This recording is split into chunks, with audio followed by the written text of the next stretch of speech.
All right, hello and welcome back everybody. This is Ace. So in the previous video we had a few issues and I went over some of them, not all of them. I didn't go over the BRD specific ones. I'll leave those for later, let's say. But I went over some of the companion issues and I fixed some of them. Let's see. What did I do? Cast on the go. Oh, okay. So uh, there was a little bit of a small issue I had where the companions were casting buffs but were not actually following me while doing so, which was, let's say, costing a little bit of time. So now what I expect them to do is when they have to buff, and I'm not really sure. No, they should follow you. They should buff you while moving. How about that? Yeah, we can do two things at the same time. Don't you think, everybody? We can walk and chew gum at the same time. That's what I want them to do. Like while they're moving, you should also buff. That's just so we save a bit of time.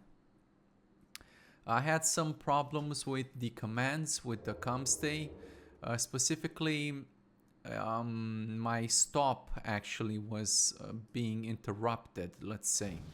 So let me get the hunter. I think it's more obvious with the hunter.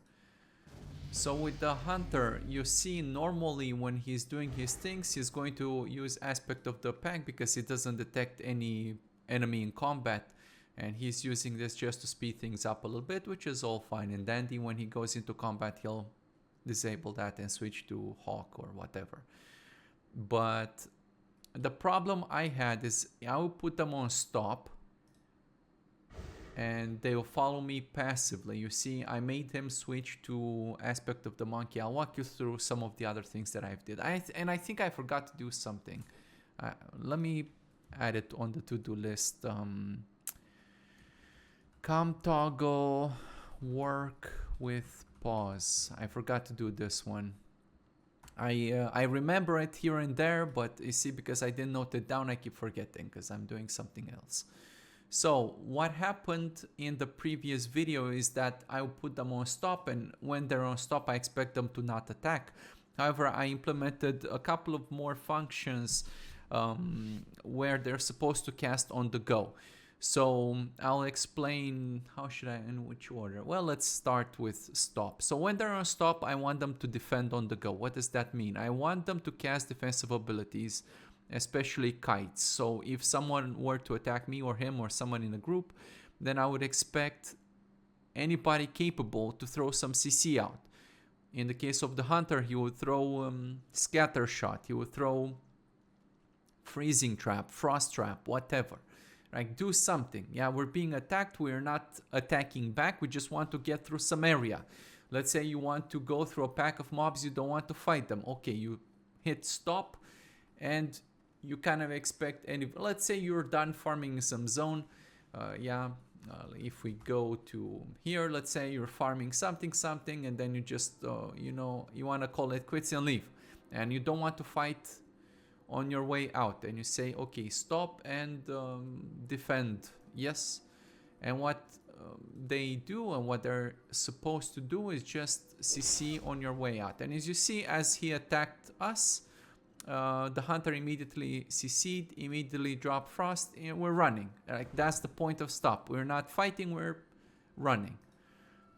There's another way to do this if you come toggle, whatever, I'll explain later. But that's the point. So again, I kind of gave all the classes a little bit of this, a little bit of that. We'll have to test more. I tested when I implemented, but we'll have to test more in practice. You see, he's doing this. But what's the point?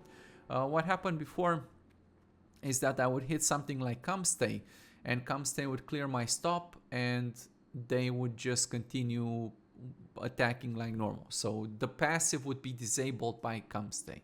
And I thought that wasn't quite right, because I do want them to be passive and I do want them to come to my location. If I want them to stay here, okay, just stay there passively. And if we get attacked by something or some other, then, do what you can, basically. Yeah, so right, you see he's dropping the poopies and whatever. I expect him to scatter shot when he gets in range. And boom, there you go. Right, so just stay there and still be passive. That's cool. However, how do you make them active again? Well, you press stop and then you press start to make them active. Very simple. So you press start, you'll say, you'll see in the chat, it will say companions are active again. They'll attack whoever you said. He's attacking, all is good in the world. We don't care about this. So that's how you disable it. You see, when he's active, he's also going back to this aspect of the pack. When he's passive, he'll switch to... Wait, what is this? Oh, there you go, everybody. Another bug. Right, when he's passive, he'll switch to the monkey. And when he's active, he'll go back to whatever else. Not necessarily the cheetah, but whatever, or the pack, but it just so happened here. However, you can disable this not just with star, but with a few other things as well, but not all of them, and I'll explain. I think this is a little bit subjective to my experience and what I like and stuff like that. I'm sure other people have different preferences, whatever, but since I'm writing this and I'm making this, obviously I based it on what I prefer and what I like and what I consider to be common sense, and also what I'm trying to achieve. So, but other people will surely disagree with what I'm doing here, and maybe we can discuss it, I don't know. But so come and come stay are safe. They will not prevent stop, yeah. However, if you do come toggle, you see well, it doesn't say if he's going active necessarily, but you see he went back active. Why is that? Because when he's on stop, he's casting defensively instant casts. So he's following you. If you had, let's say, a paladin tank, he would taunt, he would do this and that and the other thing. He would use defensive things. A warrior would use, like, I don't know, last man stand, shield wall, whatever. And also taunts, you'll try to protect the party. However, when you're in com toggle, I find that most of the time you're trying to, well, it's kind of an offensive thing really, because as you've seen in the previous video in BRD, as I was trying to navigate the Lyceum, I had to make them stay exactly what I wanted, while at the same time I needed them to attack. Right, so that's what the com toggle, the way I view it, is more of an offensive type of action. So while they're moving towards me, what they are doing, or I expect them to do, is to cast defensive skills, not defensive skills, offensive skills and healing. So this guy, I'm not sure if he's got anything. I don't remember off the top of my head, again, because I keep changing and whatever. But other classes, let's say, let's take for example, well, let me, because I need to show you in this manner.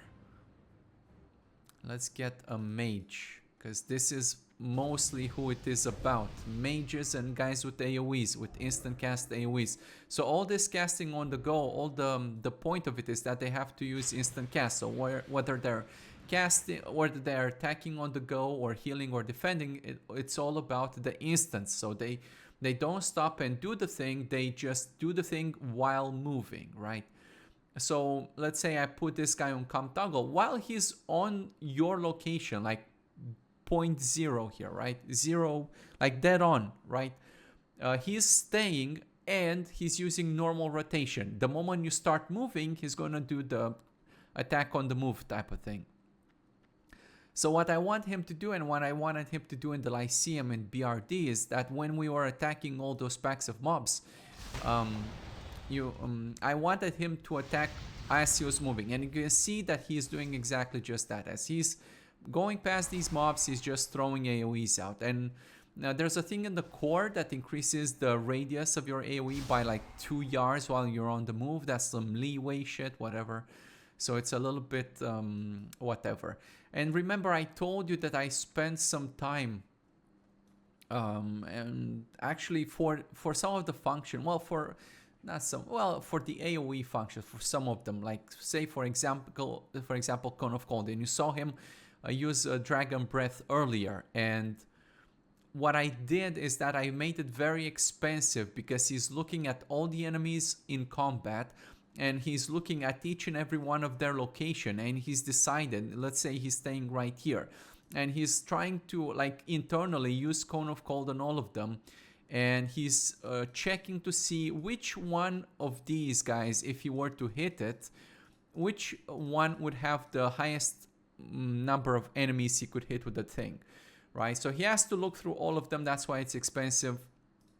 And yeah, he could look at all of these. Let's say I put 5 targets here and maybe 2 targets there, and even if I start him on these targets, he'll then look at all the enemies and be like, aha, if I shoot it at this guy from this angle, looking over here with that Cone of Cold or Dragon Breath, then I can probably hit 4 targets, right? Like, he knows that.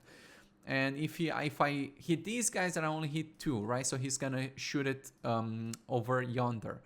We can test that, but it will take some time. Just take my word for it, and I'll show you in practice. In fact, I think I probably pointed it out in the previous videos.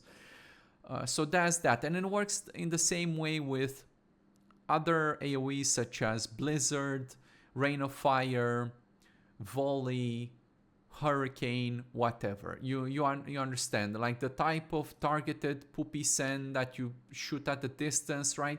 So he does the same thing. He looks at all the enemies in combat, and he's like, okay, if I put my AoE on this guy, how many targets do I hit? Well, about 3. Cool. How many do I hit now? About 4. Cool. How many do I hit now? 5. 5? Oh, okay. I'm remembering this motherfucker. How many do I hit now? 4. So, okay, how many? 3. Okay, well, let's hit this guy who's got 5, right?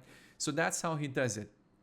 On the vanilla server, that's hidden behind mode independent and focused, whatever. On the independent, he does this. Here, I opted to just remove the thing altogether. I'm gonna remove it from the add-on as well, because I don't, people don't really, well, I find that most people don't go through all the options to try to find all the shit, whatever. Is this expensive CPU-wise? Yes, but I think that at some point this server will be like a repack that you can play on your own computer. So for like a party of bots doing this is not a big deal at all, even if you have a rather slow computer. It's more of a problem, as you'd imagine, when you have a lot of people using a lot of companions. But again, I would prefer to have, you know, you have to pick your battles, you know, like, okay, in some ways, because I've spent the past few days optimizing this and that and the other thing to make the code run a little bit better and a little bit faster.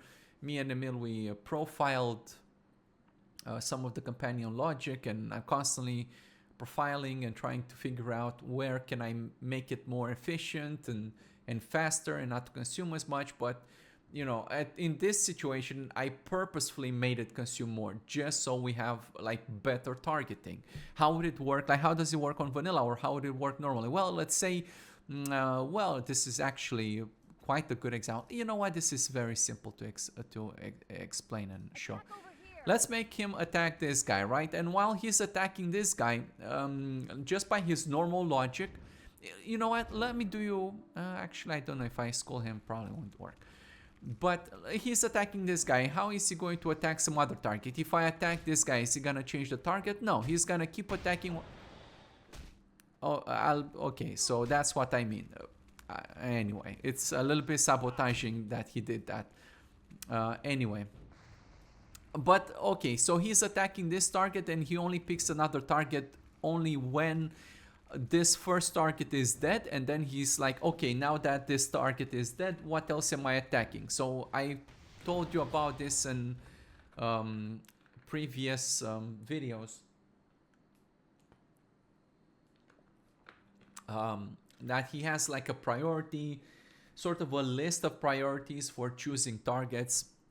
One of the things that he's looking at is focus marks, on whisper commands, what are you attacking, lowest HP, what's the highest health threat by a tank, all sorts of things, right? But normally, let's say that he would attack this dummy over here.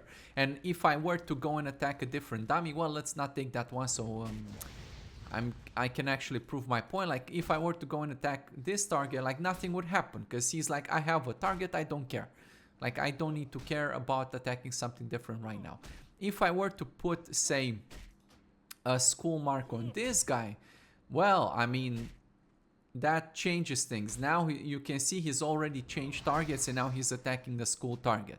So that's one way to make him do things. Or like I said, you can say cast fireball, and you put the fireball on this other dummy, and lo and behold, he changed to attack this other dummy. Cool. But normally he wouldn't. However, for AoEs, you saw a little bit earlier, if I were to attack these guys over here, because he's in his logic for using spells, at the very top of his rotation, he has a logic for using AoEs. And he's constantly, every time he iterates through this, right? Every time he needs to cast another spell, he goes through whole logic. And he's like, okay, what do I need to do? Can I cast AoE? No, because it's only one guy. Can I cast, I don't know, Fireball? Yes, because whatever. It's at Fireball somewhere at the bottom. So he just casts that, right? But if I were to engage, these dark enemies are not in combat at the moment, so he's not aware of their existence, really.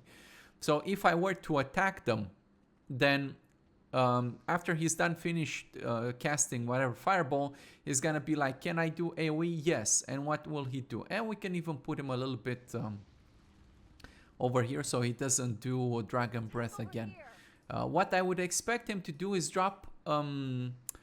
I want him to drop a blizzard somewhere on the middle, on this middle guy, because he's gonna look at all of them. He's gonna look, where am I gonna get the highest number of targets within the radius of my poopy thing? He's gonna determine somewhere in the middle. He'll drop it here, and we can even be a little bit to the side here, and you'll see what I mean. And you'll see next thing he does, he drops a blizzard or a flame strike, I suppose, is gonna be somewhere. There you go. The flame strike radius is something like 5 yards or 8 yards or something, so I can't get all of them. The blizzard, you can see the flame strike, radius is smaller. Blizzard one is bigger, and where he drops the flame strike, he drops it here because there are 4 targets. Where he drops the blizzard, he drops it here because there are 5 targets. Can get all of them. Exactly what I say, right? So now he got all of them. And you remember that he was attacking this, and I didn't give him any other command. So that's why on vanilla I set this behind the mode that said by default it was focused. Focused meaning what? And meaning he's gonna focus on you and whatever you're doing. If you're attacking something, and this guy dies and I go attack this guy, he's gonna come and attack that thing. That's what I mean by focus. And then you can switch that to independent. And in the independent, why independent? Because you can see we were attacking this dummy, and then all of a sudden, even if I go and attack this, nothing's gonna happen because he's focused on the AoE situation now.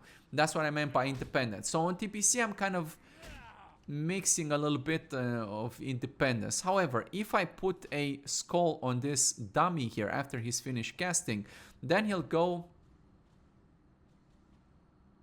Well... yeah. What I should want him to do is go and attack the dummy over here with the focus. So, well, I suppose we can just go and fix it in the logic right now, but really I have to go over all the classes. But this is kind of what I want. So even let me put it here and say when using focus mark, don't prioritize AoE, but not that don't prioritize. Don't seek AoE independently, right? I'll have to fix that after because I need to go over all the classes. But this is what I want him to do.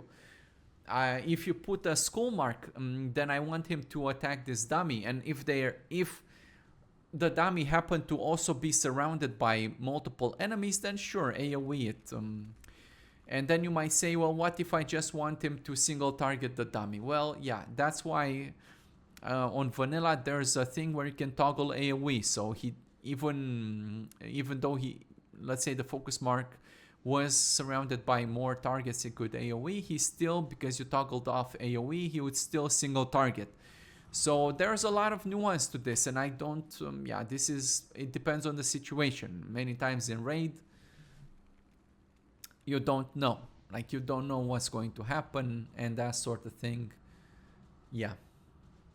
So that's a thing. But yeah, we started from the idea that while he's on com toggle and we are fighting a pack of mobs like we were in the Lyceum, I really want him to use, and you see he hit like 4 targets. That is really good.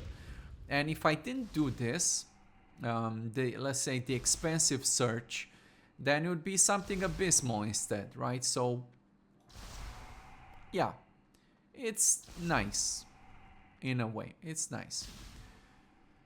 So yeah, that's what I do with this. And he's also, I think they're also healing on the move while doing that as well. I need to, well, we'll test this more and we'll see more in test. Because you see with a lot of this, I'm not just copy pasting everything from vanilla, I'm just writing everything from scratch. And as we're building this and we're testing this in dungeons, we find out as we play, or as I play, and whomever is watching, I suppose, what is actually necessary. Like, do I need to bring this toggle AoE thing back? Well, you see, there's a good justification for it existing. And having rated on vanilla and all that jazz, I can say that many times during raids we needed that. Like, you would focus mark, let's say a good example, Fankris in AQ40. He is always surrounded by bugs and whatnots, and you just want to focus the boss and you put school mark, but he's surrounded by lots of little bugs. Should they AoE or not? Well, maybe they shouldn't AoE, because if you AoE, then you deal less single target on the boss, and because you deal less single target on the boss may kill you before you get a chance. So there are very good situations where you do want a certain amount of configuration, let's say, but if maybe it's not necessary, so I'm not bringing back anything that's not actually necessary. And you see that we need it, and yeah, we'll go over some of that. What else did I do? I made some changes to the druid. I said I didn't particularly like the healer talents because they were splashing a little bit too much into the balance tree.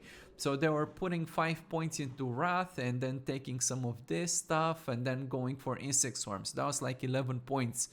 The problem with Insect Swarm is not that it's not good, it's very good. But well, you have to go out of tree form for you to cast it. Whereas for the Boomkin, for example, you don't need to go out of the Boomkin form. And that's a change I think they made for TPC. In vanilla, it's not like that. In vanilla, you have to go out of Boomkin form for just about most things. So that's kind of annoying. But in TPC, they allow the Boomkins to stay in Boomkin forms for many things, with some exceptions for the healing spells and obviously the feral combat, whatever. But all the other jazzy here, poops here, they can stay in Pumpkin form. But that's not the case for the tree. So if I splash him into Insect Swarm, what he does is, of course, he's gonna use it, but he goes out of it and then goes back into it. And you see it's 12 seconds. He needs to refresh this. And you think that jumping into a form also costs him like mana, and it costs him like time and global cooldowns and all that jazz every 12 seconds. And that's a big deal, and especially if you're under stress because you need to heal a lot. So then I have to, well, I didn't like that as you saw in the previous video. So I just dumped all the points in the healing tree. And what's the idea? Well, what did I cut out from the restoration to put into balance before? Well, I cut out some of this healing touch jazzy jazz. Why? Because I thought that I was going to build him for HOTS. As you see, he's in the tree form and he's primed to use healing by HOTS. Fine.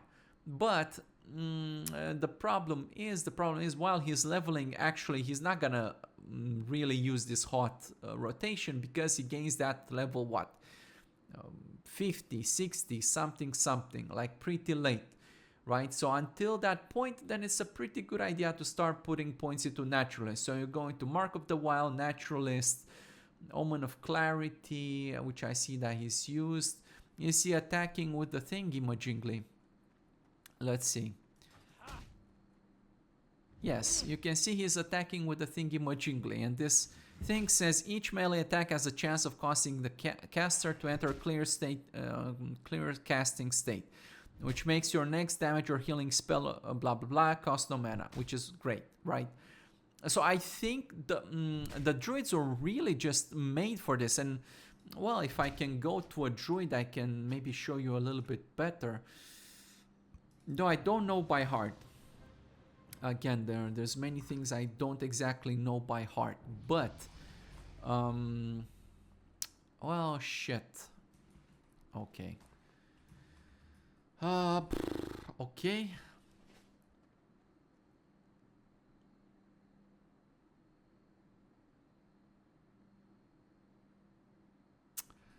Let's go RDPS.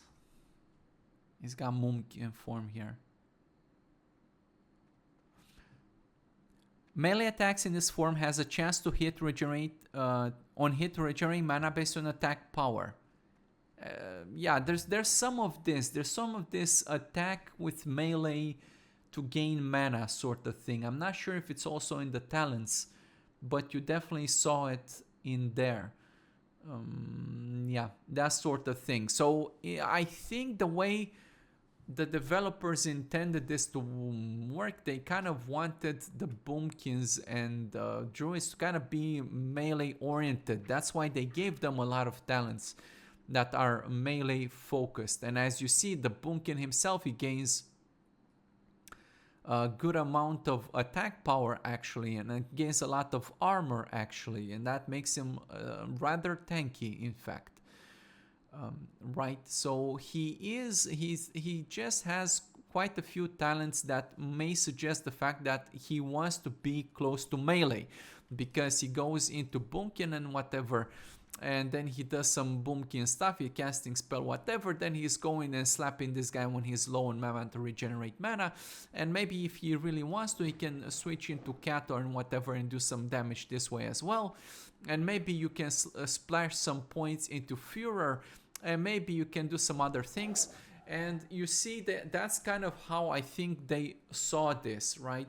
That's why they're using leather, and that's why that leather is being boosted in armor in the form and that sort of thing. And they wanted the druids to be close to melee and pretty chunky, or at least chunkier than a rogue, which they certainly seem to be. So that sort of thing. That's why I think that for the Boomkin, it's rather nice for him to be able to, yeah, just melee attack in between healing, and he's also using this Omen of Clarity, and he's proccing some poops while he's melee attacking, and when he needs to heal, then he'll just, you know, have a little bit of regen. So that sort of thing. And apart from that, yeah, I just basically splashed a lot of the talents here, and they're actually pretty good. But here's the thing, you might ask, oh, well, okay, so if he's max level, do we still care about Naturalist? Because now he's doing the hot rotation, but is he really? Because you could, for example, just ban his Tree of Life form, and if he's not in a Tree of Life form, then he's not going to be, well, at least theoretically, I haven't looked at it yet, but ideally, he should not be using hots necessarily. He should be doing like the normal healing touch rotation, right? And his healing touch is obviously good because he's got points in it, and all that jazz works out. So what you gain instead of putting the points into balance by having all the points into Puppies, and now you can decide for yourself. So let's say you don't want the tree form, you just want straight up direct old school Druid healing because maybe you don't like HOTS, or maybe I didn't code it correctly. I don't know, whatever. So I want you to have that sort of flexibility and options and exercise them, and we'll test it out to see if that works or not. We'll figure it out. Another thing also connected to healers, I remarked in pretty much all the dungeons that we've done with the Paladin healer is that the Paladin healer runs out of mana very quickly. And that is a problem because on vanilla it's actually a rather inverse situation where the Paladins are really just the most mana sustained healers out of them all because of illumination. And you see the difference is that they nerfed this pretty significantly, I would say, in TBC, and it no longer gives you 100% of the cost of the spell. It gives you 60% now, so you lost a little bit there. It's not like before, heavy raid gear investment and whatever, you will have the crit, but every little bit helps. But on vanilla, they're basically, everybody else is on the floor gasping for mana, while these guys are full mana. It's kind of crazy how sustainable they are, especially in a fully buffed raid setting. So they have this issue. But there's I don't remember exactly. I guess I could look on the vanilla code, but I don't feel like it. But the idea is that they have two spells to heal with. One of them is Holy Light, which is their biggest and the baddest of them all, like a greater heal for priests. And that one has the highest throughput heal. It heals for the biggest amount in the shortest amount of time. And the issue with that is that it's not mana efficient. And they have another heal, which is Flash of Light, which is mana efficient, but the throughput is very low, or lower than compared to Holy Light. So before, in all these dungeons that we've run so far, because I didn't tell them to cast one or the other, they just cast whichever, like I've explained before, they'll pick and use the first rank of whichever healing spell that cannot fully heal the target. And they would pick whichever, either Holy or Flash of Light, whichever. But now I said, hey, only use Holy Light if the target is below 50%. Why? Because, then you probably need a lot of badass heals. And but I also want them to use Flash of Light not just when the target is above 50%, but also when someone else is healing that particular target. So I hope I didn't fuck up the logic there, and he's not gonna cast any heals anymore or something. Flash of Light.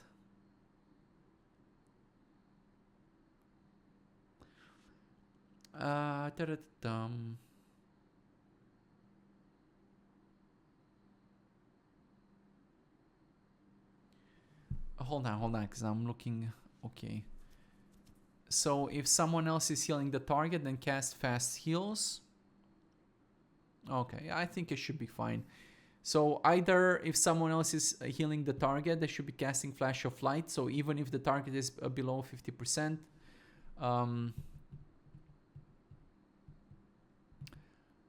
if someone else is healing the target, then he should still use Flash of Light. I've explained that one before.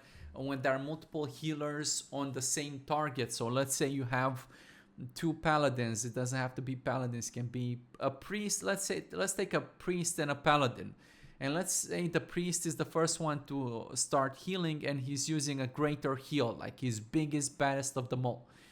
And then the second healer, it doesn't have to be a paladin, whomever else, if sees that, hey, there's someone else healing that target, maybe I shouldn't be using maybe I should be using a faster heal. Why? Because greater heal takes like 3.5 seconds to cast, and in 3.5 seconds the target could be dead, and the healers, because they're computers, and between executing the logic of the first guy to executing the logic of the next guy is like 0.1 seconds less than that. It's very, very fast. So between the first guy and the second guy can be not even 0.1 seconds, it could be 0.001 seconds, right? But the first one has started the thing, and the second one is like, oh, this guy has started the heal, the big heal. It can be even you. It doesn't have to be a bot. You can be the first healer. And, you know, the idea is that if you cast 3.5 seconds heals, then the target may be dead by the time you finish casting. So if the first target does a 3.5 second heal and the second target does a faster heal, in this case, Flash of Light is what? 1.5 or something, right? It's rather fast, it's rather quick. So what happens is that the second healer will finish casting before the first one, and the first one, I told you that they check, even though of course depending on the execution time may not go through, but they check at every logic update cycle. They check to see if the target, if they are going to overheal the target. And let's say the first one has the second healer has finished casting his fast heal, and maybe he has crit and maybe whatever, and the first healer now is still casting his greater heal, and then he's asking himself, hey, how much of this greater heal is actually still going to heal the target? Is it less of the amount? If so, then, you know, I'm kind of wasting my mana here, so maybe I should cancel it. Otherwise, if it's more than half, let it go through, because even if I overheal, you know, it's not just about being mana efficient. Sometimes it's really just about actually healing the target, because it's not like you have infinite amount of time to handle these situations. Let's say you're not healing just a tank, maybe you're healing, I don't know, you, and you're a DPS guy, and you're a rogue, and you're missing, I don't know, 500 HP, and it's like, oh, well, I can't heal 500 with this. I'm gonna waste most of it. Should I cancel? Well, it kind of depends, right? Because if you heal just about enough, more than half, then you should let it go through, even if you overheal, because you may not have another chance to heal the target again. So even if you take the L there and you waste some of the mana, it is what it is. But then again, as I've shown in previous videos, this happens usually when there are crits, and we've spent some time even looking into this in the previous video. They all calculate. So if you have 3 companion healers, or let's say 3 companion healers and you're also a healer, and you throw a heal for 1,000, and the target is missing 2,000 or 1,500, it's missing 1,500, and you heal for 1,000, then all the other healers, the first companion healers will look at you and say, okay, so that target is receiving 1,000 heal, he's missing 1,500 health, which means there's a deficit of 500. Can I throw a heal that's, you know, can bridge that gap? Yes. And maybe he has like 200. That's his best one. And then the second healer comes and says, so how much is the deficit now? Well, it's like 300. Can I throw a heal? Yeah, I can throw 100. Okay. Third healer comes. Okay, you know. So they know how much healing is going on the targets. They calculate. They see. They look in the group and they see whom else is healing, and they look whom else is healing this particular target. They calculate exactly how much heal you sent through. It's kind of a pretty awesome cheat. It's kind of an awesome cheat, and it's, if you play with PFUI, it's something that you see in the PFUI when you heal. If you know what I mean. If you've played the healer, you see the PFUI is kind of putting like a green bar wherever the missing health is, and that's how you know. I guess PFUI is doing his own approximative, I don't know how accurate it is, calculation for healing. Maybe it's not, it doesn't need to be too accurate. You can just calculate that whatever estimative anyway, because it's very useful. So you see, okay, so now I'm casting this heal and I'm healing for this amount, and I'm missing this amount. Cool. You have an idea, so you know ahead of time, because you may be healing this target, and while you're casting that heal, you're already looking for the next target to heal. So that's why it's very useful to know how much is that heal gonna heal for. And if you understand that, okay, it's gonna fully heal the target, then I don't need to worry about this guy anymore, and I can look at the next guy. So that's exactly what the companions are doing, but on a group scale, not just on individual level like you would have with PFUI, which is, you know, pretty awesome superpower. Which is why for the if you try even on the vanilla to out heal the companions, and I've been a part of many raids with many people, and I'm one of the few who have actually managed to beat the companions in healing. And I managed because I understand how they work and I understand what they're doing, so I can circumvent their patterns, let's say. But what they're doing is rather efficient, and we've seen from a mana expenditure point of view as well. That's why we keep looking at overhealing, because it's important to see if they're wasting their mana and how are they making the healing decisions. Cool. So that's about it. Buffing. I talked. Whatever. Cool. So yeah, the Paladin healer will use Flash of Light. We will actually use a Paladin and we will test that shit out. What are we doing today? I didn't really plan ahead. I just started recording. We did BRD and there were some issues in BRD. I looked into some of the issues with Emil. He looked more into it actually. Why are the companions kind of floating through the air and they're walking through buildings and they're not respecting the pathing? It's a core issue and is very complicated. At least for me, it's very complicated. But everything is complicated when you don't really know something. And the problem, I would say, I don't want to be too negative because in a way we have these cores, right? And what's a core? Well, it's a program, right? It's a software, and it's very broad and in-depth and complicated, and it doesn't come with a manual, and you cannot ask anybody questions about it. Or, well, you can, but not many people really know what to tell you. There's very few people who actually know. And nobody really knows everything. And you think of this game, but it's a really it's a big game, right? It's not some small game on your phone. It's rather big and has many different aspects to it. Like, for example, how does everything work in this game? Like, you see the interface and you see your character. Cool.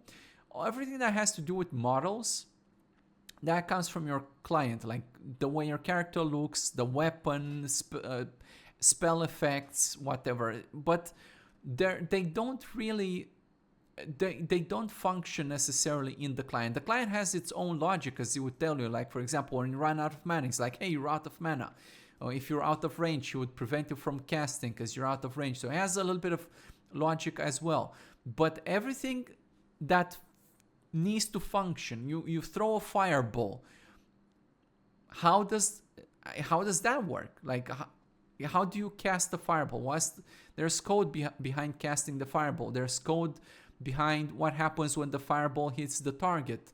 There's code behind the effects, all the effects, the buffs, the things, the poops.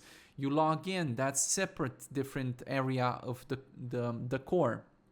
You walk around, how does anybody else see you? That's a separate part of the core. You walk around, like, how does that happen? Mobs walk around, mobs attack you, you attack. How does that work? All of these are different aspects. You have items. How can you trade? How do you equip items? How does game know what stats to give you? How does damage get calculated? All of this. These are all very, very, very different parts of the core. Everything that you think that you do in the game, there's code behind it, and that code is compiled into this server, right? And this was done by many people over time, and some of them, I'm sure, they were very good and probably professionals and software engineers and all of that. I'm a moron with the keyboard who learned programming by doing exactly this. And I don't have anybody to ask. If I don't know anything or something, then I have to figure it out, basically. And for the most part, I would say I had to dabble through many of the intricacies of the core and how things work, but there's a shit ton. There's a lot of them, and believe me, some of them were way more complicated than the others. And one of these aspects is movement, and movement is probably one of the more complicated ones and one of the more technical ones, and there's a lot of things to it, and it's related to the client and whatever. But I talked to Emil, we discussed what the problem is. What I can say is that I don't know how to fix it. I'm neither smart enough, and I don't really have the time to figure it out. If you give me, look, you think of Blizzard as a company, how many people did they have, right? Definitely not 2 people, right? They had a team of people, and each and every one of them had a certain task to fulfill. If you give me enough time, sure, maybe I'll figure it out. I don't know how long it would take me, but definitely a long time to figure out the whole movement issues and all of this jazz. But obviously, who's gonna write the companion code? That's always been my issue with doing a TBC server, because the vanilla one, it had more work done into it by the vMangos team, and Nostalrius and many other people. We contributed to it as well, so all that jazz. These cores are done or are being worked on by people out of passion, out of their free time. So it is what it is. We're lucky to have what we have anyway, as it is. But anyway, I tried. I looked into it many dozens of hours. It's complicated. I don't have a good solution. I don't know if I can fix it. And I've said this all along, and nobody believes me. TBC when, TBC when, TBC when, TBC when. Well, I told you, I told Emil, I told everybody a trillion times. When we start working on TBC, you don't know where the companion problems start and where the core issues end, because they're interconnected. You see the companions doing weird shit. This core was not designed for AI, for companions. It was not built for that. So we have many problems.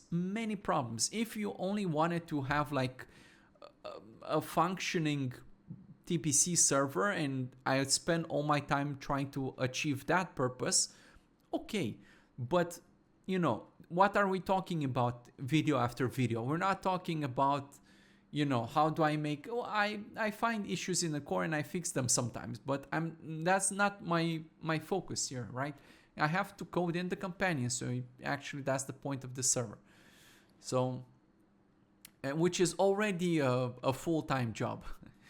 I mean, I don't even know where to begin with that one. It's a lot, and we're adding a lot of complexity to this game with the companions, and they have a lot of issues because the game was not designed, the core was not designed, the community was not prepared for companions and all the intricacies and issues and changes that they bring to the gameplay and all of that. So who's figuring that out? Well, I am figuring that out, much to my stress sometimes, because obviously everybody likes different things. Ace, why is it like this? Why isn't it like that? How many arguments have we had over the years? I've lost count. I definitely got some gray hair out of all of that. But anyway, so my point is, we will experience more of these core issues. For now, I'll let them be, because they will need to be focused on, and I cannot focus on this and do that as well, even though I do split myself into many different aspects and many different things, much to my dislike, because it's better in life to be specialized and to know to do one good thing, and for me, my main specialization are the companions and all that has to do with them. So we'll just focus on this, and once that is said and done, and after the companions are fully implemented and I'm looking for other things to do, we can revisit some of these issues. But for now, I'll just leave them on the back burner, and I'm aware of them, right? So it's good to become aware of them, but I'm not going to be addressing them as we're making these videos, at least, or this series of videos, which is gonna be more about, can the companions get the job done? Cool. So we did BRD. We can do Scholomance. But if we do Scholomance, I don't really know. I don't really know.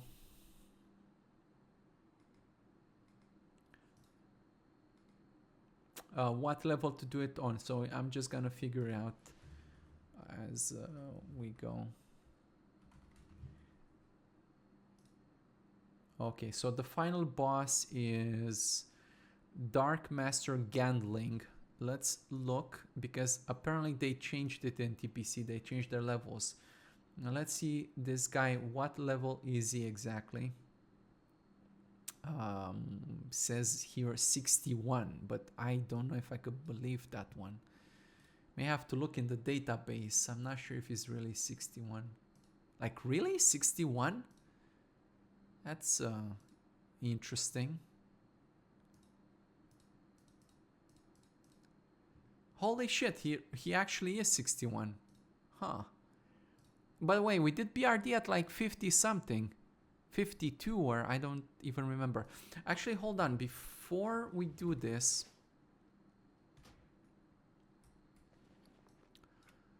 I think we did it on code.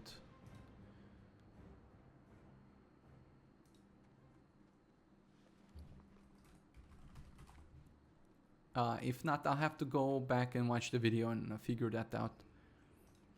But let's see the money, because actually, okay, so it's kind of like 11 gold.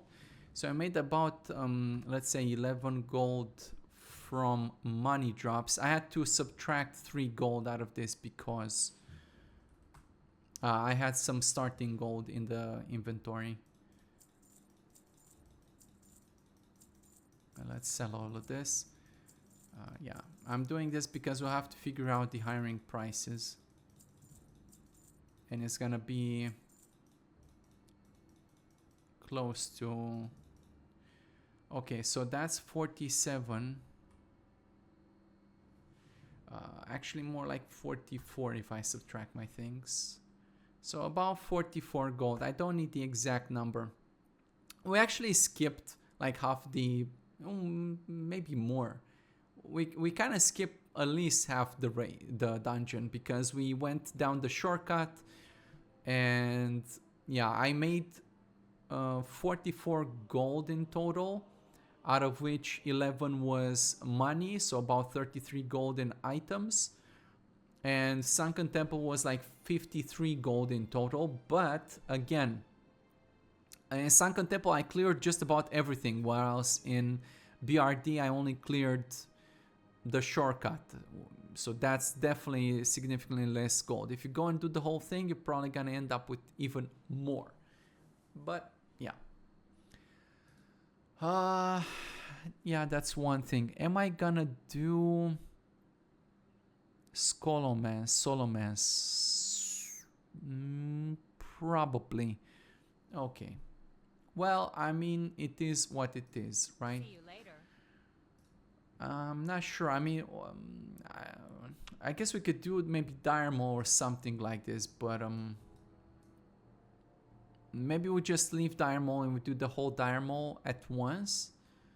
I'm not entirely sure about that one. Yeah, we can do it like that. All right, fine. So what do we need to do? We need to remove the money. We need to reset items. We need to lower the level. We need to teleport to Scholomance. We need to go inside. We need to hire companions. Let's get a paladin healer, since I was gonna look at the healing logic. Do we have a preference for tank? We kind of need like a magical tank, actually, don't we? Oh, actually, we haven't really done a double paladin, have we? We haven't done double paladin. Let's do it now. We need some magic because at some point there's some monsters who are not particularly fond of physical, so... yeah. Can we do a priest? We can't really do a priest because we have too much of healing already. Mage is fine, I suppose. Yeah, let's do mage and warlock. Alright, we're gonna set debug on this guy. I'm gonna reset this, it's already reset. This is cool. Buffing is donezo. So let's do it then. Alright, so the paladin, I see he has a shield throw now. That's a pretty sweet ability. So as you can see, the paladin healer is now doing a flash of light.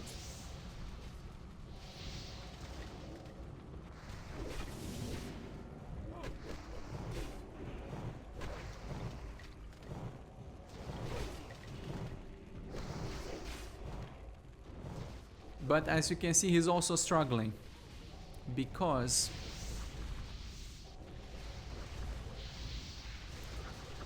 the DPS is pulling a lot of aggro with their AoE poops. Even though we have a paladin and... yeah, he's got retribution aura, but oh, okay, he's got fire shield too. Cool, okay. So he's got 2 reflex, but even so it's not enough. Maybe I should give him more time to pull.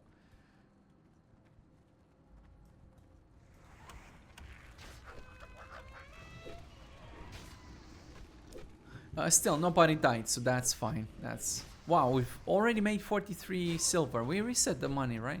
Jesus. Yeah. I'm just hoping that we're not too low level. So we're doing all the dungeons like 4 levels lower than the final boss. They've kind of squished the levels in TBC, so it's not those crazy ranges anymore where it's like, I don't know, like 7 level difference from start to finish or something like that. It's a little bit more, yeah, it's actually within 4 levels from what I've observed. So that's why we're doing it like that. And we're doing it within 4 levels just so we give them a challenge. There's no point if they're just blasting through the damn thing. I need to see them struggling. As you see right now, so it does work, right? When he's above 50% HP, he's using Flash of Light. And when he dropped below 50%, he immediately used Divine Favor and Holy Light. Divine Favor, I think it just guarantees crit on the spell. That sort of thing. But damn, they're kind of struggling, which is fine. But you wouldn't say this is easy for sure.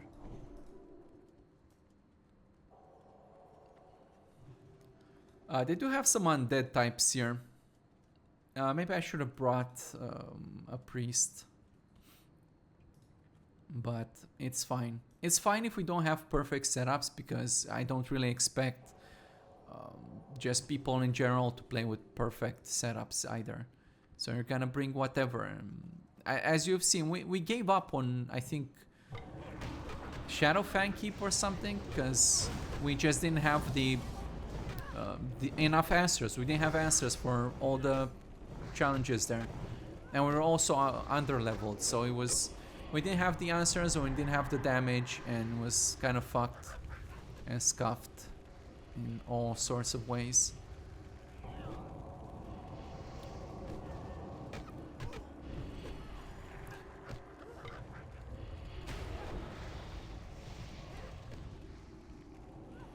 We're also not using consumables either, just to see what are they really capable of.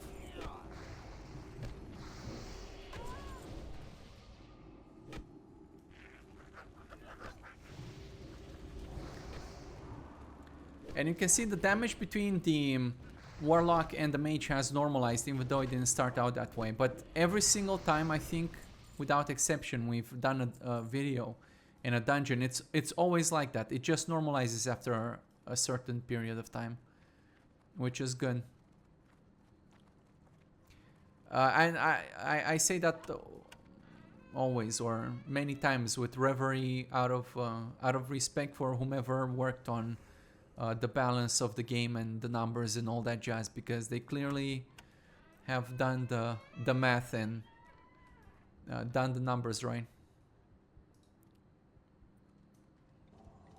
Oh. Okay, let's kill these guys first.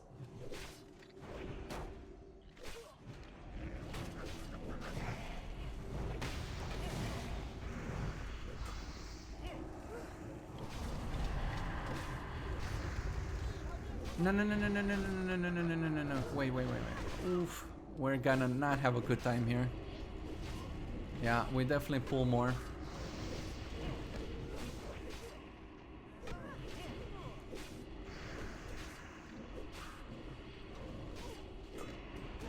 Yeah, he's not gonna make it. Yeah. We pulled the second pack, and yeah, it is what it is. We are under leveled, and it's very easy to pull aggro.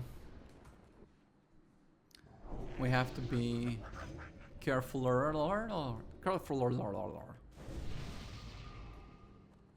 More careful. Okay, so let's get everybody here buff up, and we're just gonna. Yeah, I think we pull maybe 3 packs. It's kind of crazy. The problem is one of these guys is roaming, and he's yelling at the other guys to come and assist. Normally, if you do this at level 60 or whatever, well, they changed the levels obviously. So, I've never done this in TBC. But if you do this on vanilla, yeah, and you come here at level 60, you should have an easier time pulling these packs, because you won't aggro too many of them because of the level difference. So it's not just the stats themselves, like make attacking higher level enemies. It's not more difficult just because you miss them more, but also because their aggro radiuses are larger, you can say.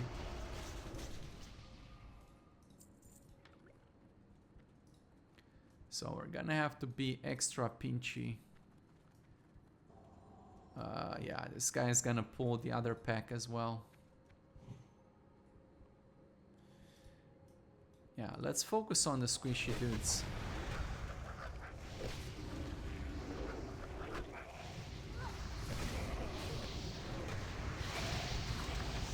Yeah, no, this is gonna be another wipe.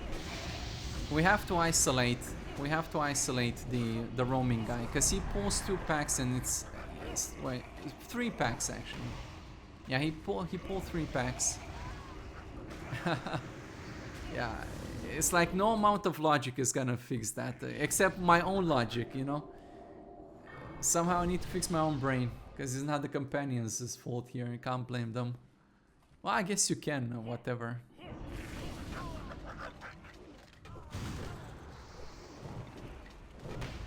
Yeah, the problem was the roaming guy. I should have just body pulled or something.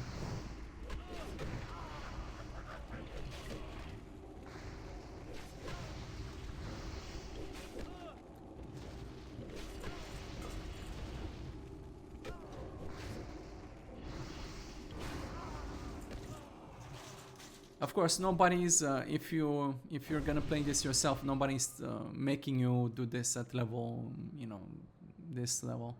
You can do it when you're higher level, that's okay too. I'm just doing it for science.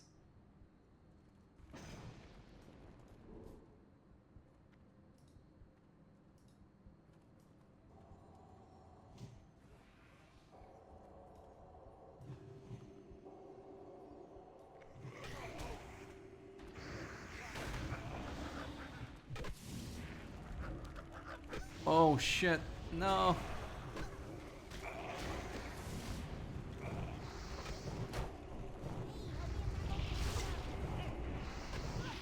Let's see if we can kill these summoners.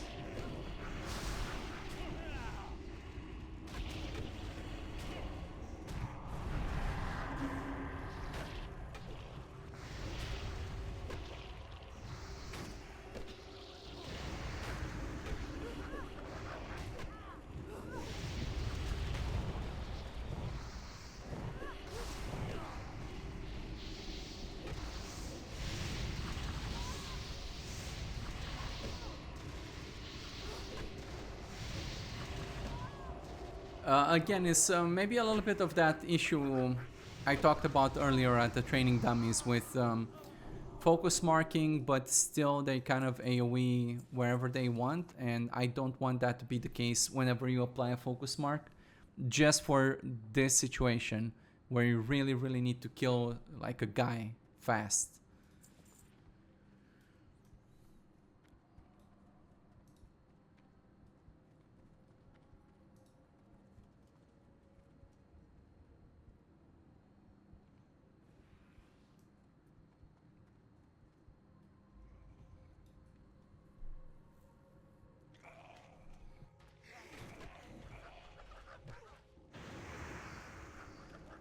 Oh. Pulled another pack, everybody. Brace yourselves. Oh, shit. Yeah, that's another wipe. That definitely is another wipe.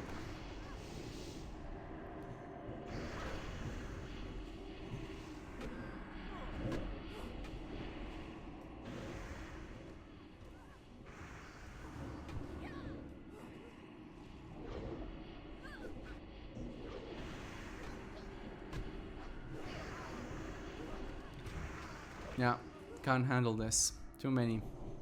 3 packs, too many. Maybe two maybe they could have handled 2, but 3, I don't think so. And the problem is the roaming guys, right? Because the first pack pulled the roaming guy, and the roaming guy pulled the other ones, and it just chained like that. Crazy.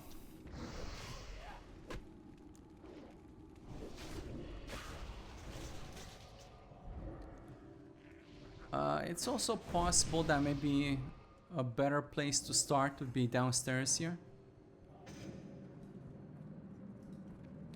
Let's find out.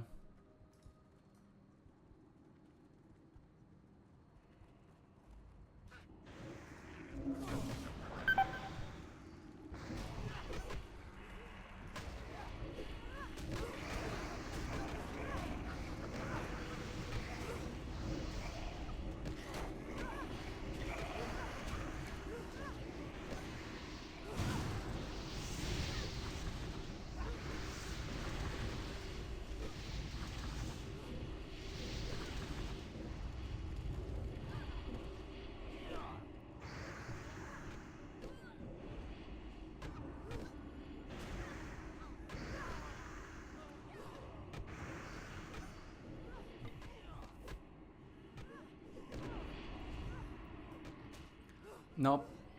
We only pulled 2 packs here, and yeah, I said that maybe they could handle it, but apparently even 2 packs are too many. Again, if you're part of this fight, you would definitely make a difference, especially in this single target department, because you saw the guys really do like to AoE quite a lot, which is nice for overall dishing out damage, for padding your stats, but it's not particularly good when you're trying to stay alive. When you're just trying to stay alive and clear, you definitely want to prioritize killing something. The more of them you kill, the less damage you take, so the higher your probability of staying alive. And these guys are also dragging a lot back, so it takes them a while to get here and summon all their poops and all the things.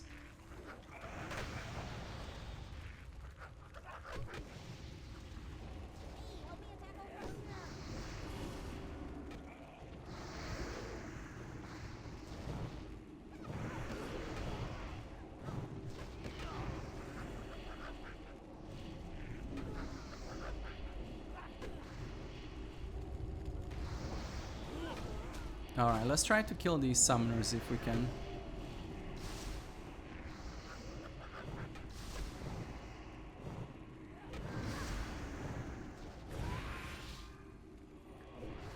Yeah, you can see lots of AoEs going out, but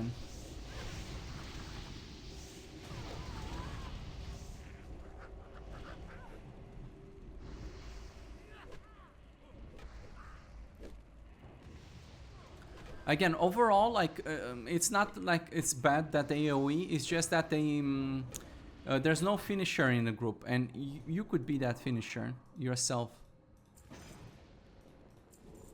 Also, you could maybe throw a bomb.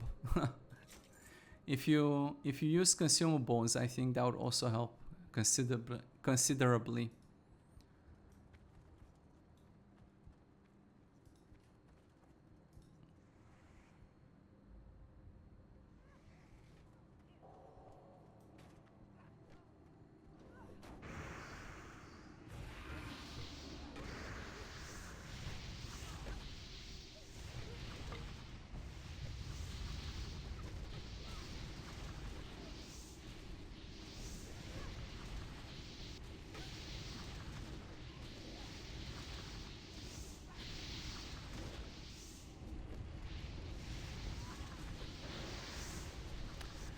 There's one thing that I noticed.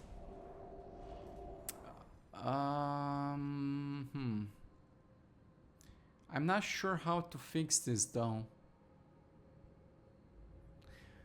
The healer is not healing from 100% like they do in vanilla, so they kind of I think they start at around 75% or something,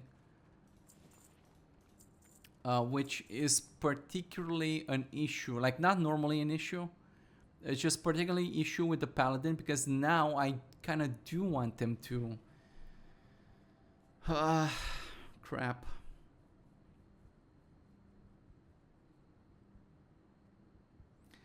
Yeah, I kind of want them to like heal a little bit faster now, because if he starts at 75% with Flash of Light, which is not particularly strong in throughput, then you can see pretty quickly the tank can get to 50% or stuff like that. And wow, this guy's level 60, dude.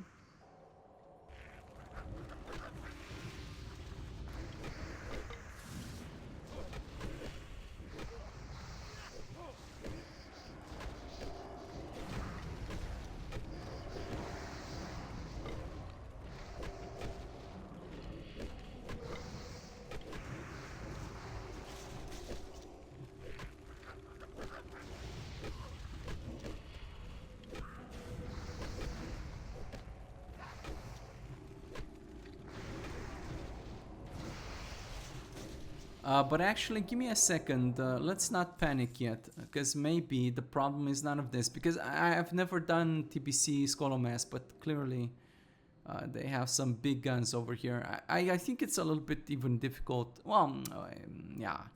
The difference, because I did it on vanilla and I didn't struggle so much. But the thing on vanilla, because I did it at level 60, and the mobs here are like 57, 58 or something like that.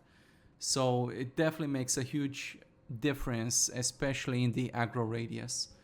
But what I want us to do, which is what I showcase a lot for vanilla as well, is that we can use CC marks. I'm gonna have to do some extra CC marks. Let's do a diamond here, and I'm gonna need a focus mark. Let's say cross for the DPS guys. Yeah, let's try it out like that.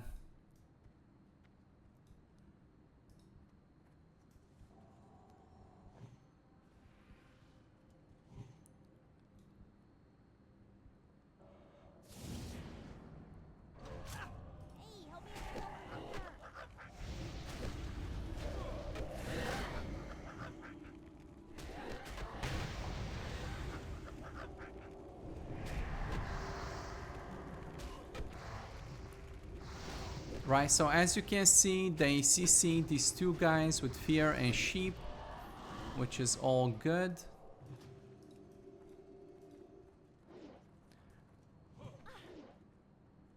And yeah, we probably could have handled the previous packs a little bit better too. maybe because maybe not because the packs are really high when we pull 2 or 3 of them. Really big.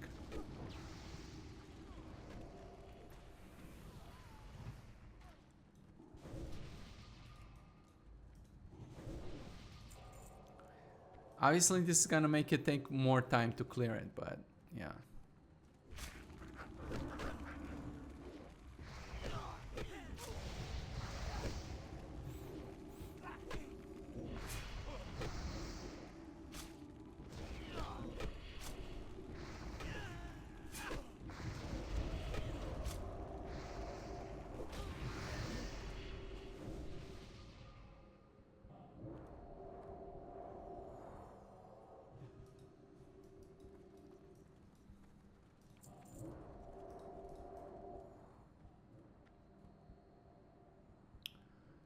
Yeah.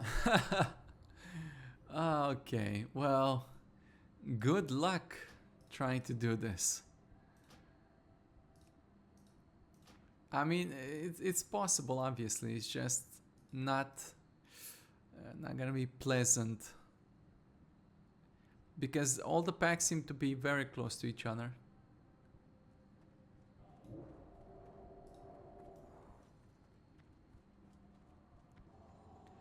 It may even be better to just body pull instead of like spell pulling.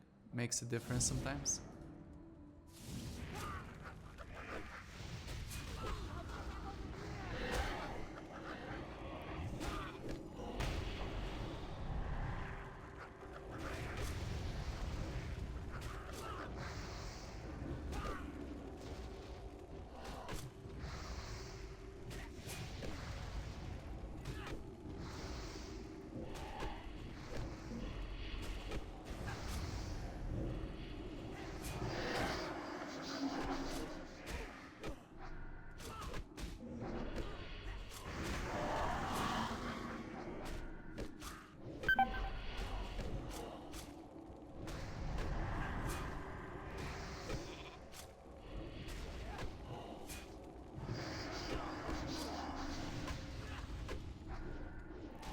Yeah, the damage is very low and the silence is not particularly great, so having so many casters is rather problematic here.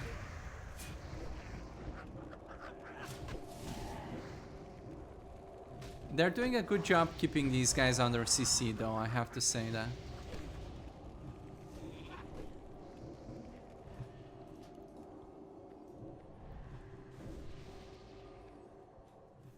Alright, well, for better or worse, they actually managed that pack.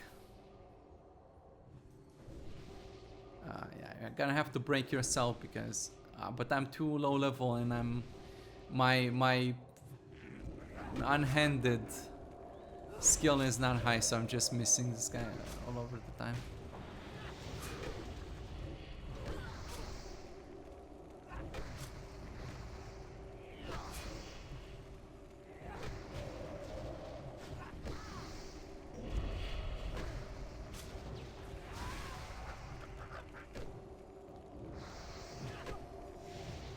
You like that arcane explosion execute, eh? Nice arcane explosion.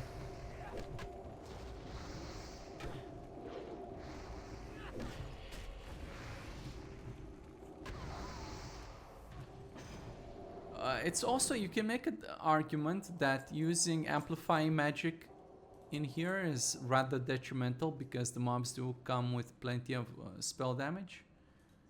So I suppose what we could do is whisper this guy, set magic dampen,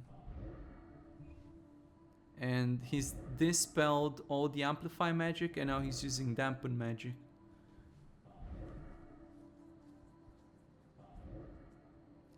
I mean, doing this could also make it worse. I'm not sure.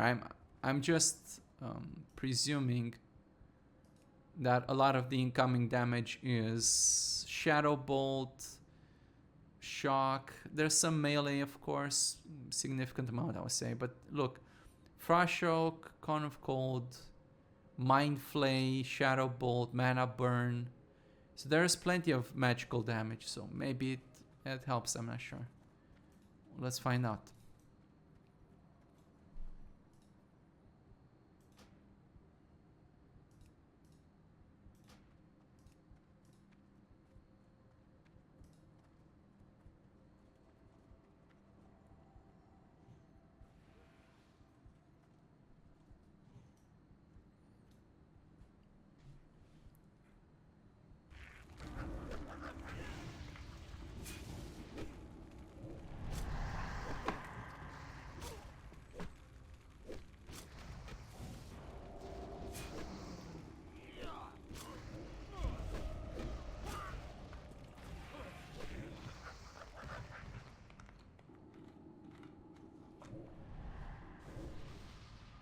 This is also good on vanilla. Even though you typically come here a little bit higher level and it's not as deadly, but crowd controlling is always good to use. It's just that most of the time we have a rather easy way of handling this and it's not that necessary, but it's good to do it.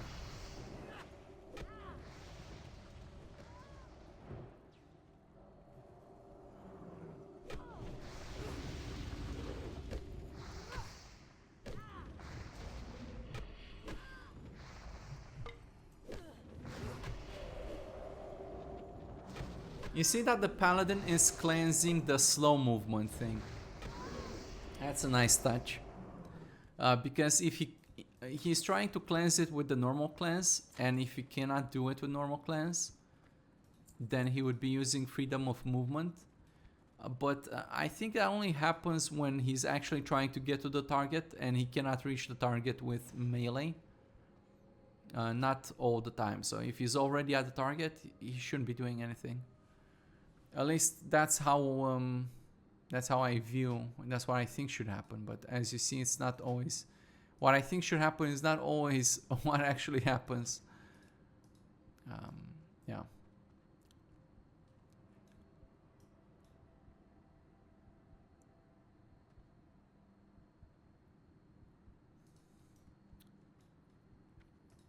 We're gonna have a problem here, I think. Because of the roaming guys. The roaming guys have proven to be rather difficult.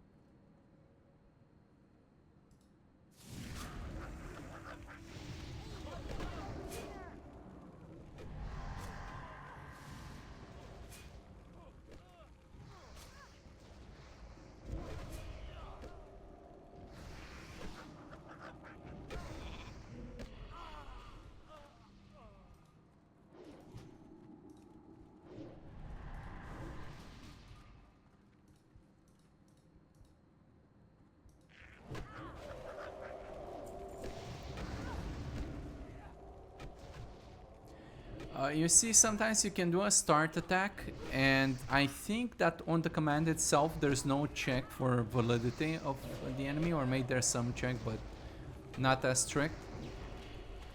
And after they start attacking, eventually in their core logic they check the validity of what they're attacking, and they would stop if they notice they're attacking a sheep or a breakable control.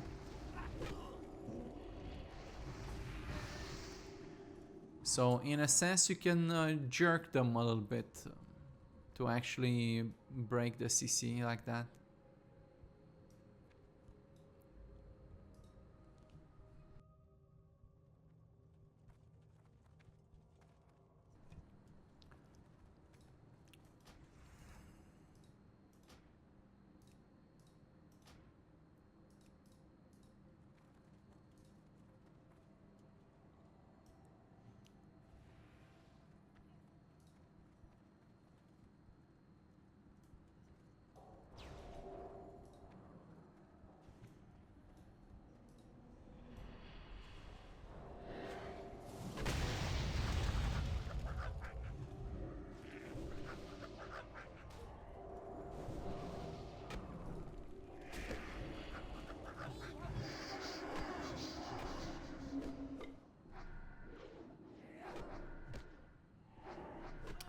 When their screaming spell fail prevented by mechanic, that means they were silenced.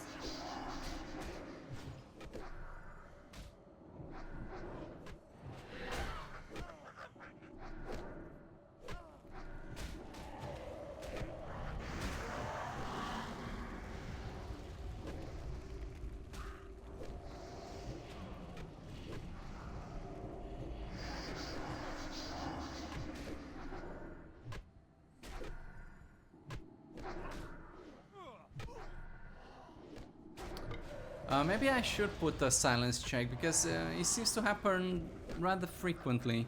I mean, there are plenty of dungeons with silences, so maybe I should check that. Let me note that down. Check for silence before casting. Yeah, I mean, it's rather annoying that they have to try to do it and they can't do it and stuff like that. I mean, from the point of view of performance, it does actually cost a little bit more to keep trying to do something and fail, rather than not do it in the first place and just know you can't do it. So, yeah, we can definitely optimize a little bit.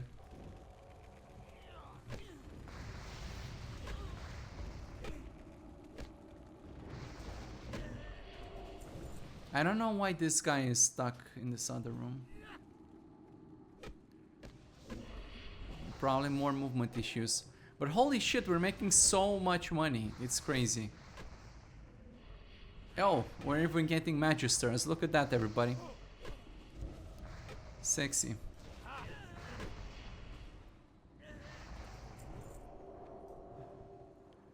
You can see the companions already eyed that out and used it as an upgrade.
You see that he's well, they're attacking this guy right away, even though he was stunned, just to denote the difference between hard CCs and breakable CCs. So a stun is a hard CC, and even if you attack the target, it will not break the stun. Whereas, you know, a sheep or a fear or something can be broken, which is why they don't attack them.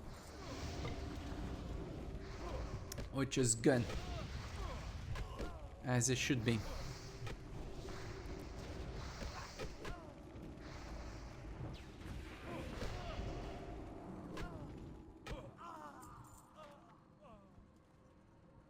Alright, this part is just as dangerous because oftentimes I have pulled 2 packs.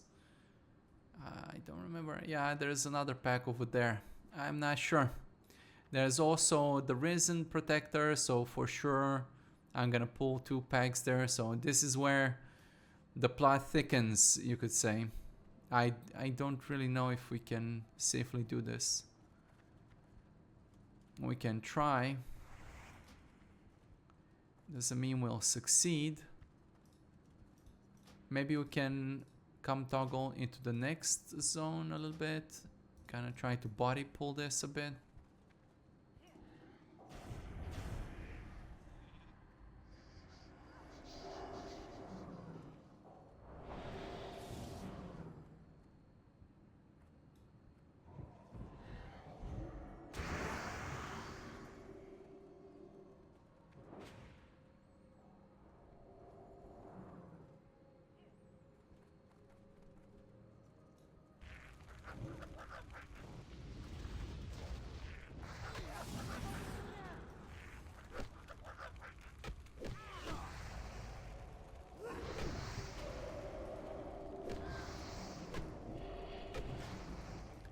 There's certainly a pathing issue.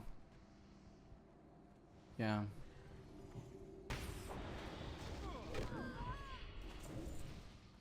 Yeah, these guys can't get through. More pathing issues.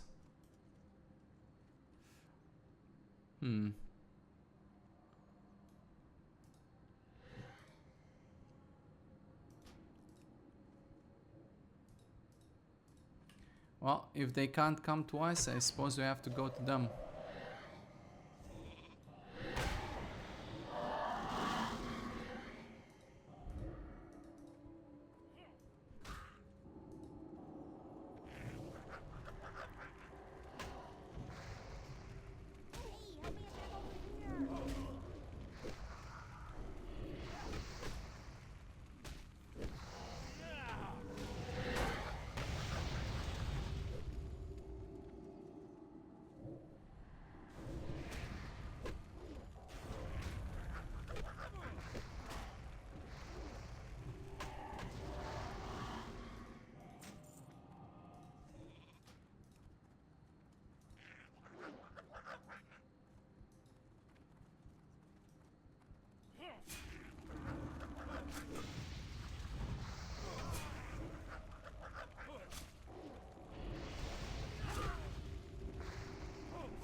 I don't think they have any CC to handle undead. That's why I wanted a priest.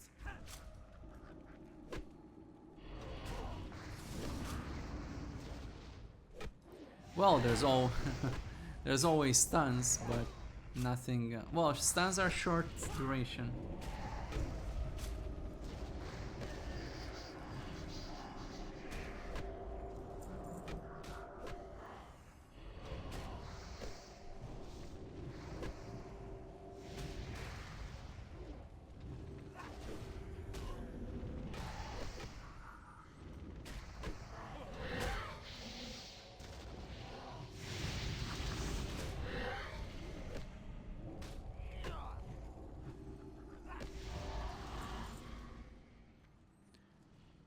Yeah, that's the business pool over there. I don't know.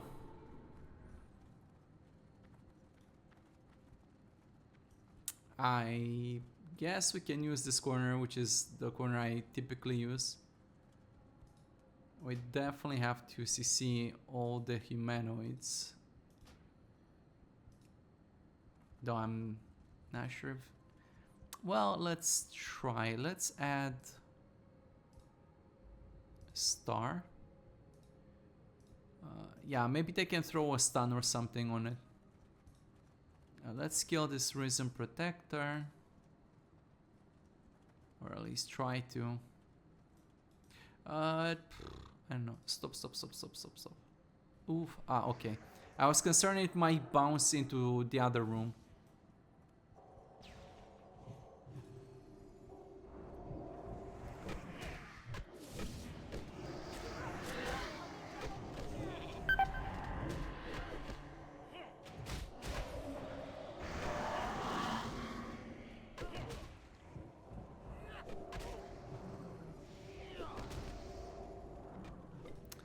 Yeah, but there's other problems in this place too, because sometimes they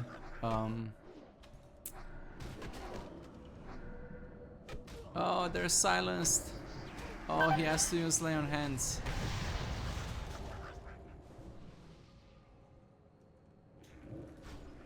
Yeah, it's a problem because I'm also taking damage, so I'm kind of overloading the healer, even though I'm not contributing to the fight with anything. So he's just kind of healing me, and he's healing me on a priority. That's why it's kind of problematic. Extra work for him for nothing, really.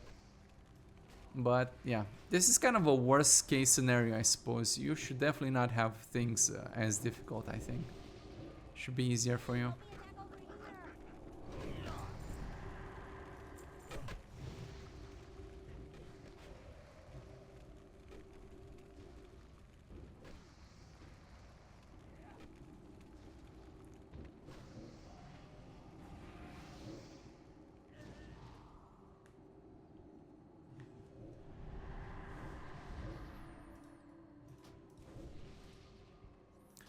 Alright, well, look at the good news, everybody. At least we didn't pull the other pack as well. Isn't that joyful?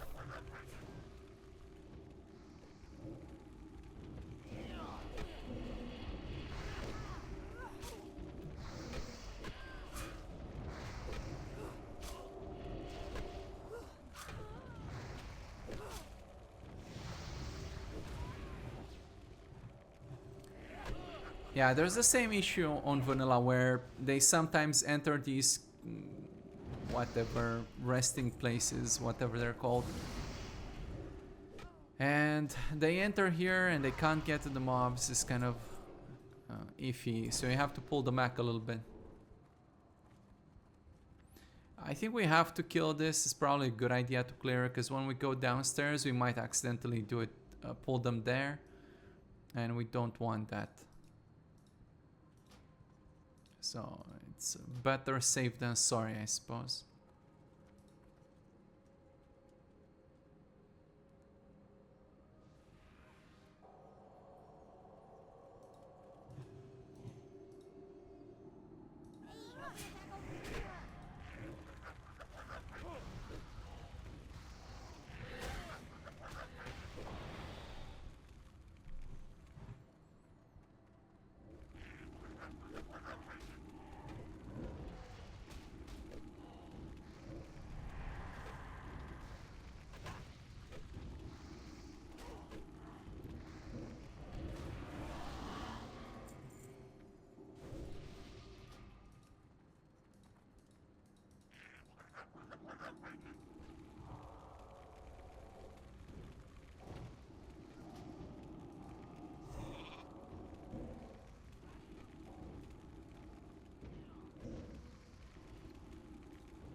Oh shit, they got curses too. Man, I should have brought a boomkin. How about that? In fact, it's not a problem if we change something for a boomkin.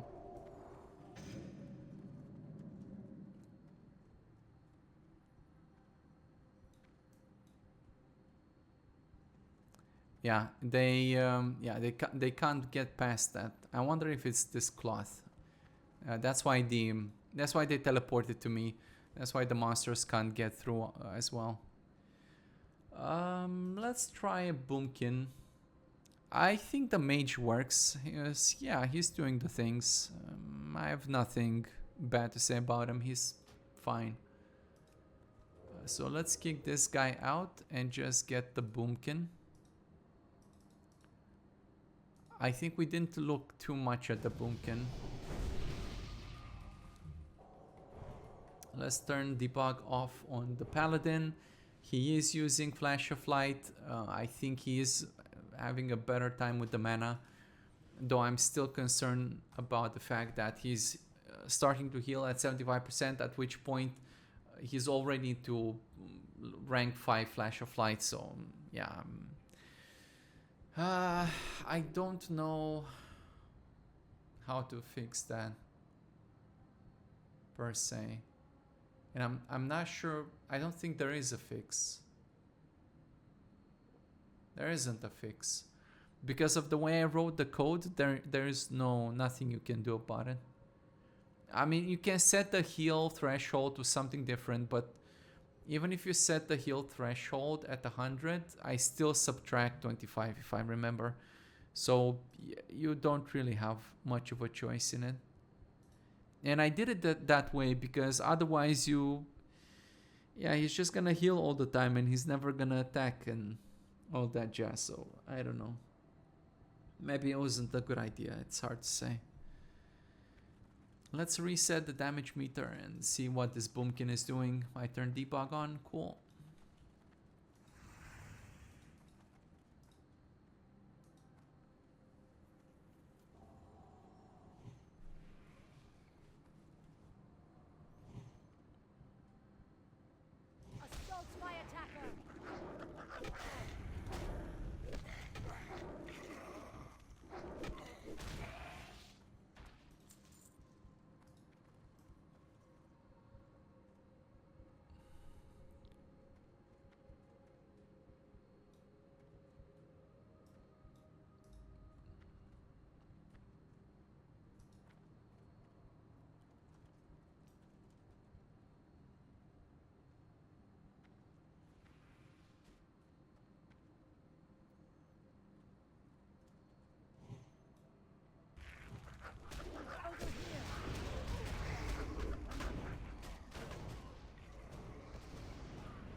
Yeah, we have to be careful here with the poison clouds. The green ghouls, when they die, they drop these poison clouds on the ground and they deal a tremendous amount of damage.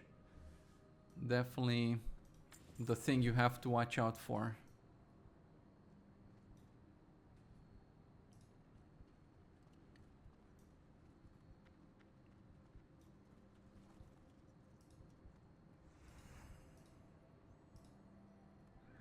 Oh, shit. Alright, let's hope they can handle it.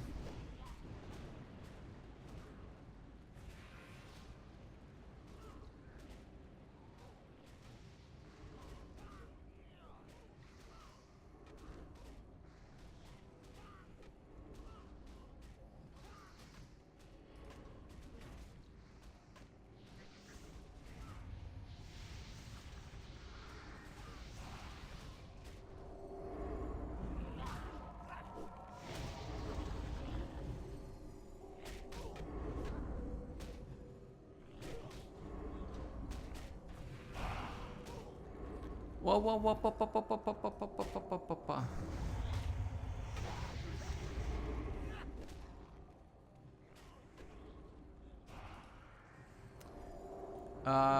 Yeah. I saw that the Boomkin left Boomkin form. And he went and he applied... Oh, he did Insect Swarm. No, but he did Rejuvenation on the tank. I am not sure about that one.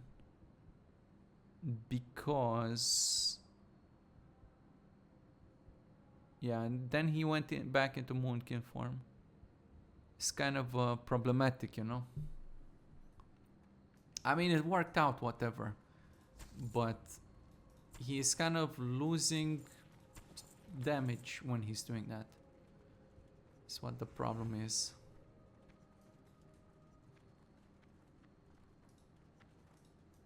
It's kind of scary here because I have in the past pulled the pack on the left side on vanilla. So I'm not too comfortable fighting there.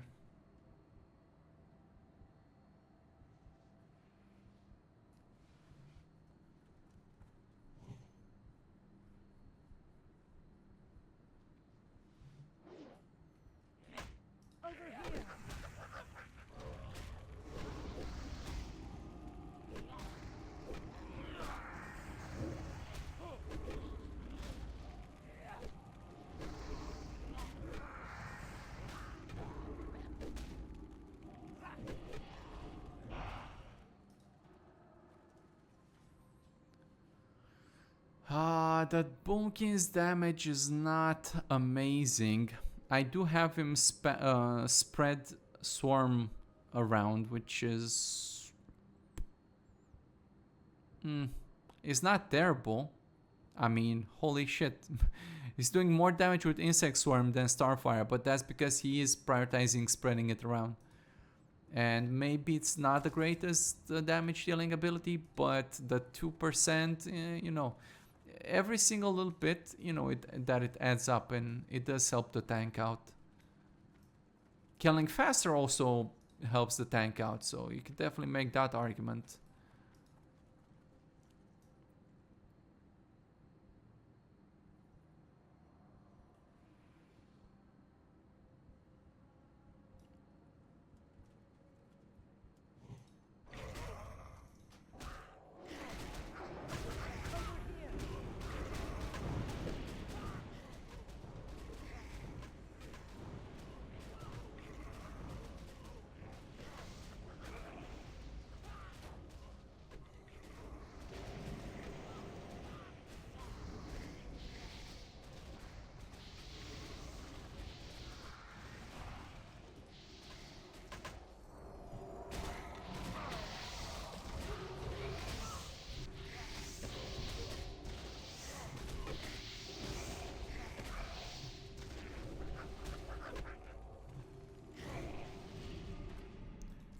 I'm kind of surprised that he's not attacking these little guys. I wonder what's that all about.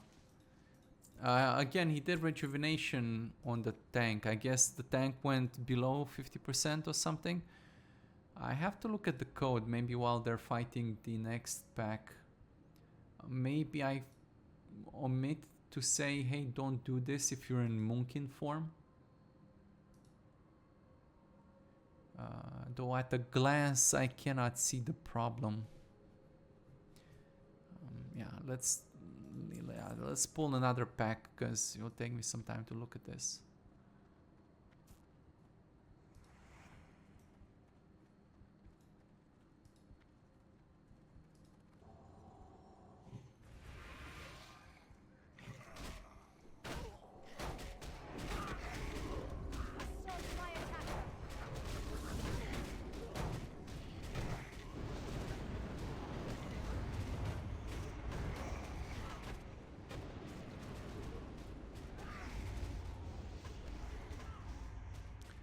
Well, they're not happy with my Warlock.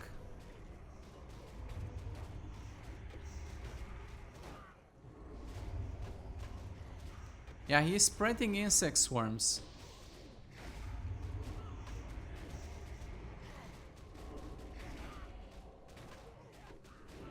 Very arguable. Honestly, pretty arguable, but... yeah, but now he's not attacking. Like, okay, I could understand maybe one of those, but why isn't he attacking at all now?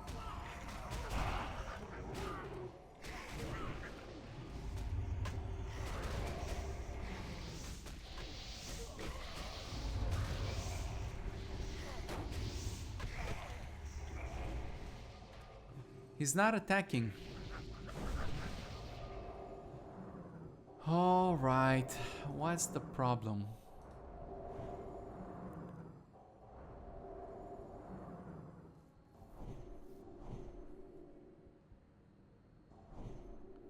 Could these guys be immune, I wonder? They shouldn't be immune to both nature and arcane. That's not a thing, right? I mean, I can understand maybe them being immune to nature, because they're dead, bruvs. But not to arcane. Why would they be immune to arcane?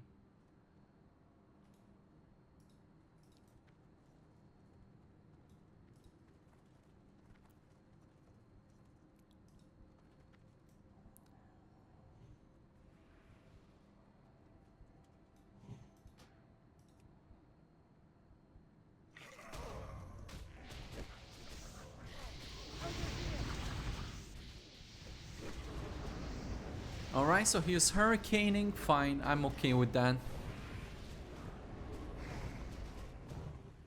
And now he's spreading his dots around, which is, you know, rather questionable. Force of Nature is fine. Now he's doing Rot.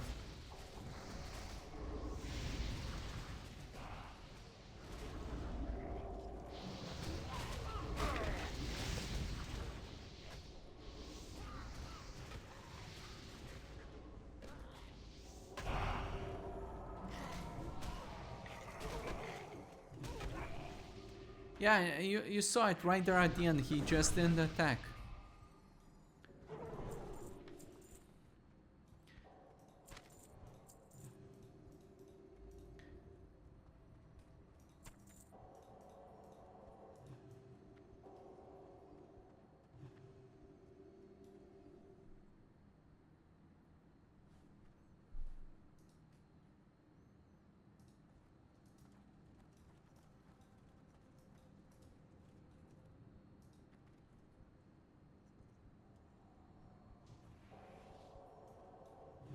Over here.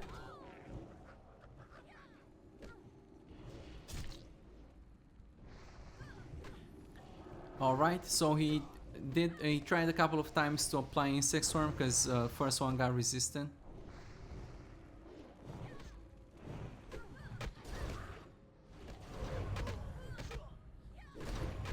Jesus, that's way more Janus Barrows than I remember in Vanilla.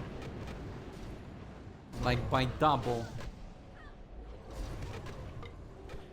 Are you seriously supposed to kill these many Jandis? Jesus, dude, this is not cool. That's a lot of them. Actually, let me heal myself because I'm taking up too much healing time here.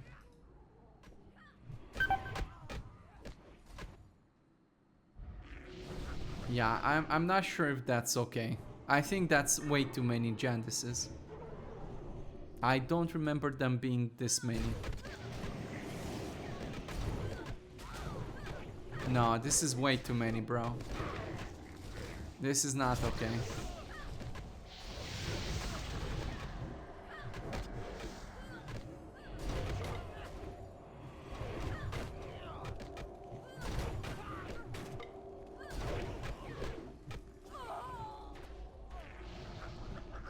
Was the real one among them? I guess it was, but I'm not confident in what happened there. I think that was way too many. Like on vanilla, there's not that many of them. Unless they change it in TPC, I don't know. But, nah, I don't know. Too sketchy, if you ask me. Way too sketchy.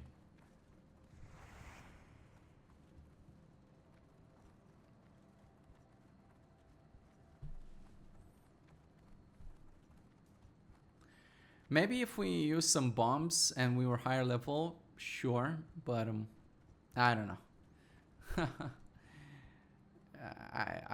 First of all, there are too many, and I think she used it way too often, which is terrible.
Oh shit!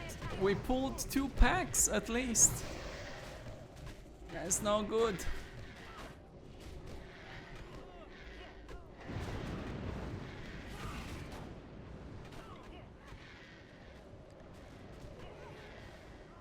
Yeah, they got absolutely destroyed.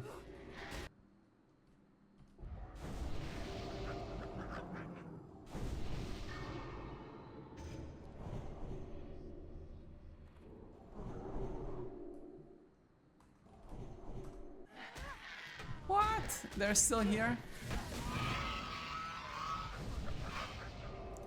Mini whelps, now handle it.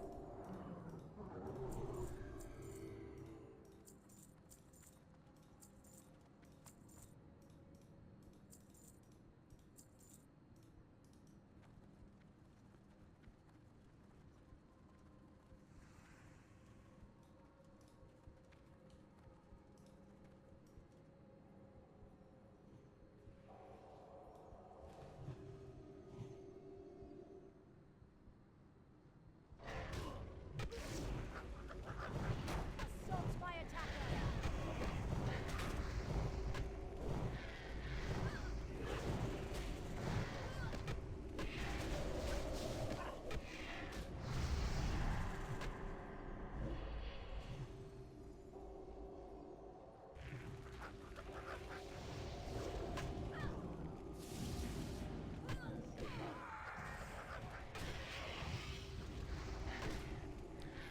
Yeah, maybe he shouldn't be spreading insect swarms. Maybe he should just be using it on the boss. Yeah, there's certainly an argument to be made there.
Okay, this part is gonna be a bit tricky. I have to pull these guys sort of one at a time. I usually do it from this corner. But even on vanilla, sometimes there come two of them. I changed it. Oh, okay. So they don't do insect swarm spamming anymore. They're gonna use that on bosses. And that's it. Like on the actual boss. But I see that he's still using it quite a lot, so I'm kind of confused about that one. Unless the changes haven't really applied correctly.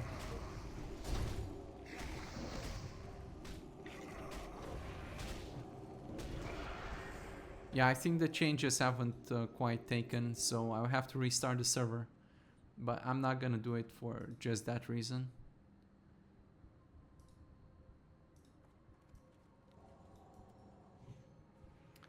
We're gonna play more with the Boomkin just to see if it's better without spamming it in the next dungeon, maybe.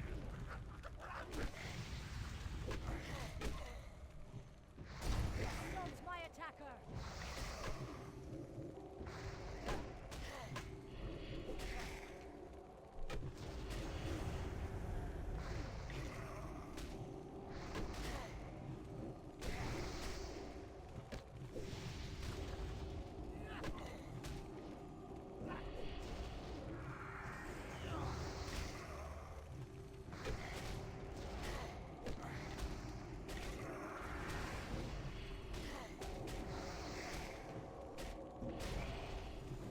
I do get the impression that he's using it quite too often, though.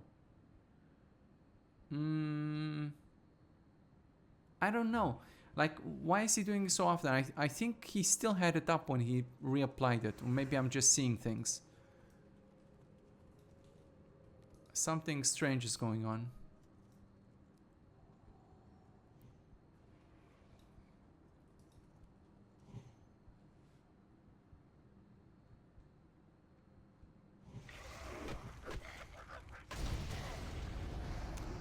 Oh. Oh, okay, okay, okay, okay, okay. Hold on, hold on, hold on.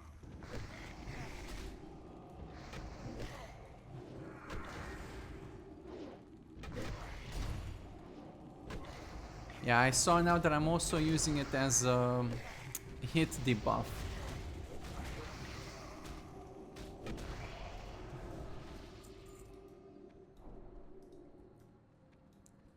Alright, let's see. I'm not sure if the changes applied, but let's try it out.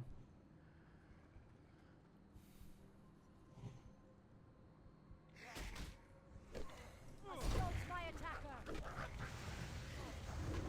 Oh, I think they have applied. Okay, cool. So I only want to see it basically for bosses. We'll see when we get to the boss. And otherwise he should just be doing, depending on the damage, because I calculate the damage for both Wrath and Starfire, and it's also taking into account Elun's Grace, or what? Nature's Grace. Same deal, eh? I don't know if we can, if we have to kill all these little guys. I don't remember specifically.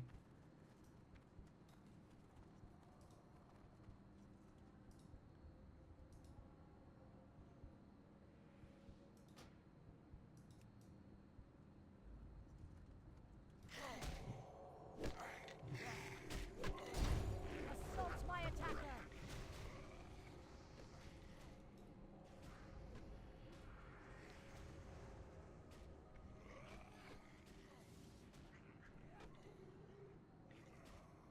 I don't know why. Oh, there's a thing where they might want to shapeshift out of their current form and something like that. Something. Oh, okay, okay, okay, okay, okay, okay, okay, okay. Yeah. He's trying to circumvent the stun by leaving form, but it's not really working. That's not okay though.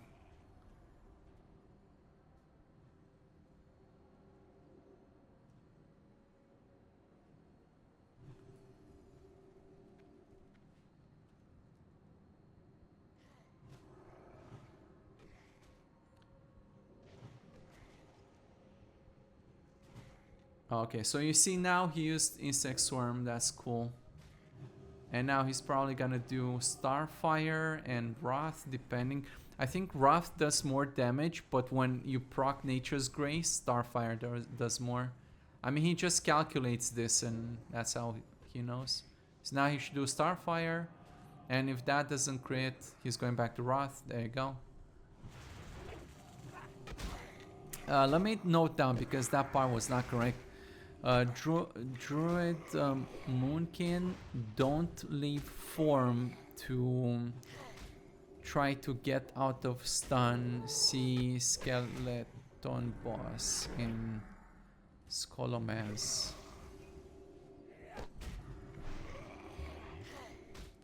That part was not okay.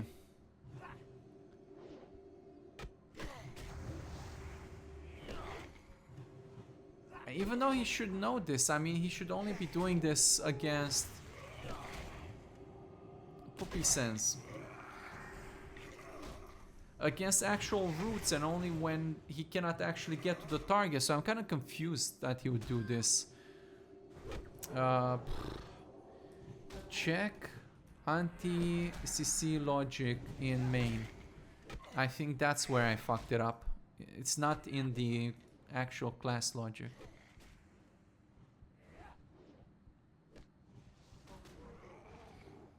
Also, why isn't he attacking though? Yeah, get me back this guy. I just want to see why is he not attacking, if I can. Okay, Insect Swarm, and now what?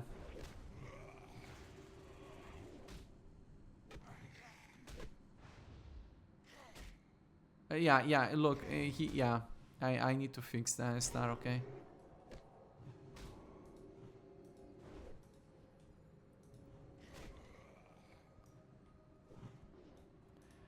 Man, like, it's really tough with casters. Like, casters suffer the most when they have to attack higher level enemies. If you had the rogue or something, it would be much easier, or a warrior, but with the casters, man, it is no bueno.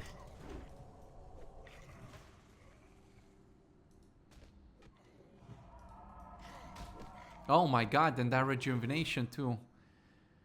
Uh, check rejuvenation casting in Moonkin form.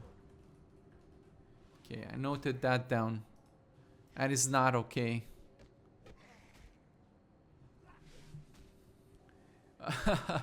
But still, as bad as it is, I will go back to what I previously said about wiping at, 20% or less. I mean, this is where you should have made the difference. In whichever way you want. More consumables. Play yourself. Deal damage. I don't know. Off heal. You figure it out. But yeah, I'm not... Oh, this guy has soulstone. Good for him. Maybe he can still solo it. I don't know. It'd be funny.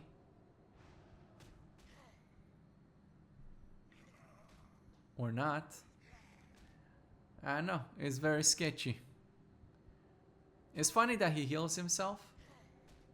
But I think he should drop Consecration first, maybe. I don't know. Well, as long as he has aggro, I don't care, right? Because that's the whole point. Yeah, yeah.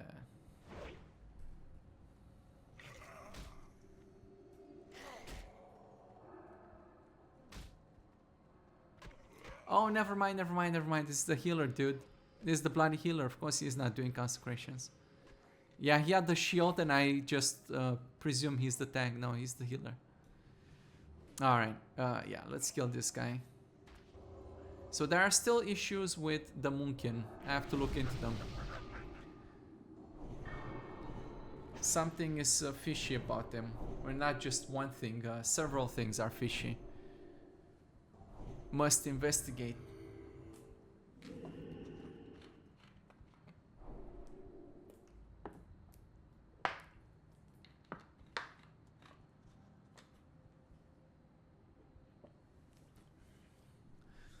I'll just come back to this boss after the video and see what the deal is.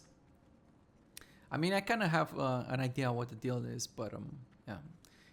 If I do it here, it's gonna take too long because I need to test, I need to implement and test and retest, and it's gonna take time.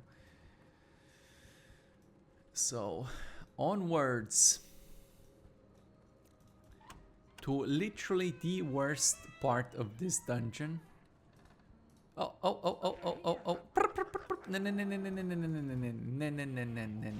Where you jump like this, bros? You have a death wish? Yeah, that rejuvenation though.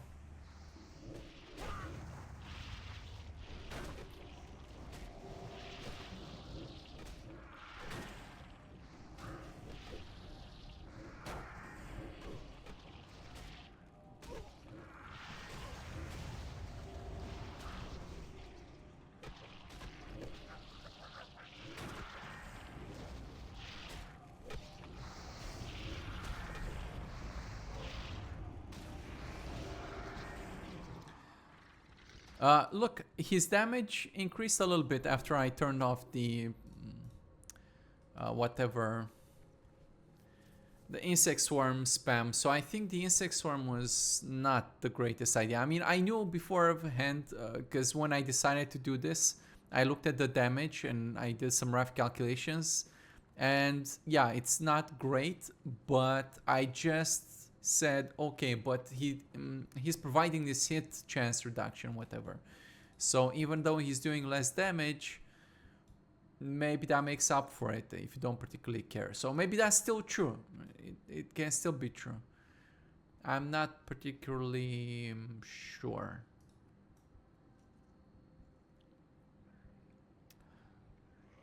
Oh, I think we pulled 2 packs. Yeah. Yeah. That's not gonna be good.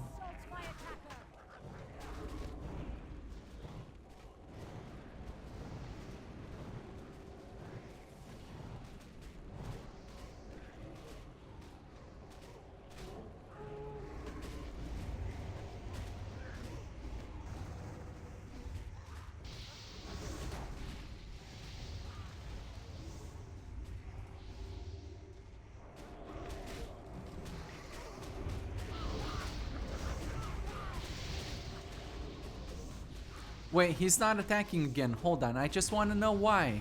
Why isn't he attacking?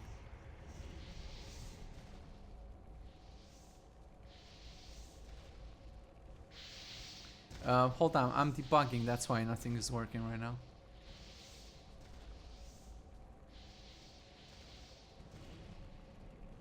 No, I mean, he's like, yeah, I need to cast Wrath, but why isn't he actually doing the damn thing?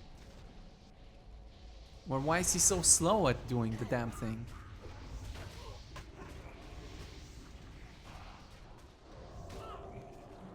I think while the server was paused, maybe some of these guys died and dropped the poison.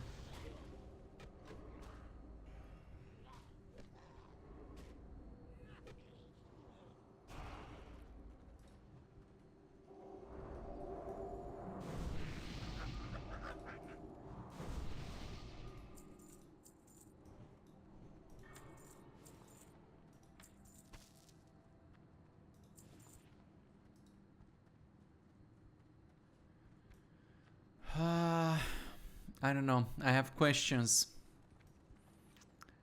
I'm surprised they managed to clear 2 packs of these monsters though. That part I'm not sad about. That's cool. Good job.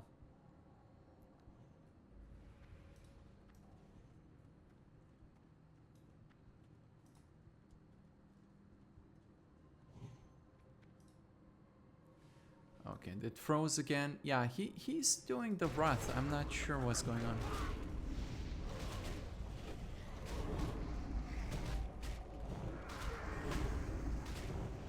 Assault my attacker.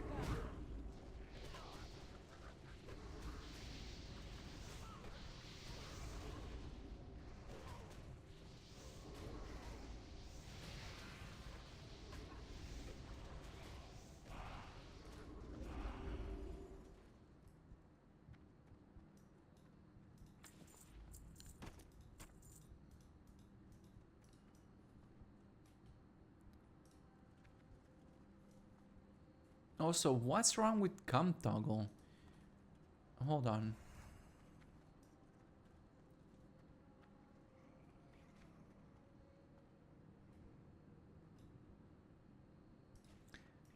Well, they seem to have reacted this time. I don't like that rejuvenation cast over there. Wait a moment. Hold on. Rejuvenation cast. Maybe because heal on the go. Maybe I didn't account for the form.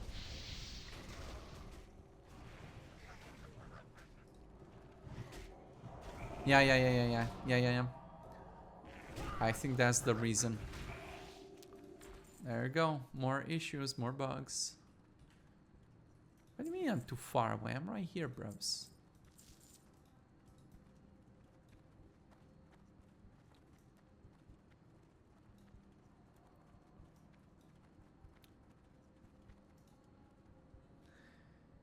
It's okay, guys. We'll figure them out one by one.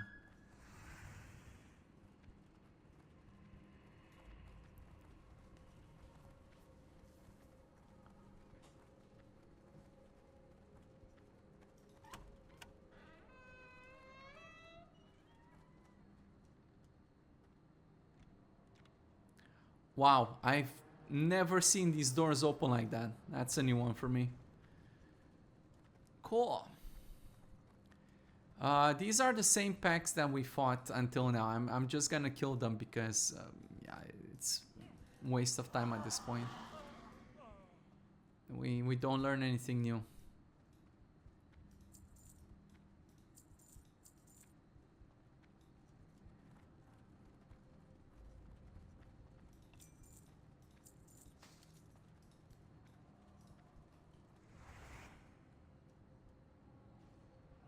Assault my attacker. Okay, fairy fire, force of nature, insect swarm, moonfire. I guess he keeps failing at that. Moonfire, wrath. Oh, starfire, sure. Okay. Yeah, it's fine. It's a couple of tidbits that I need to fix. Oversights.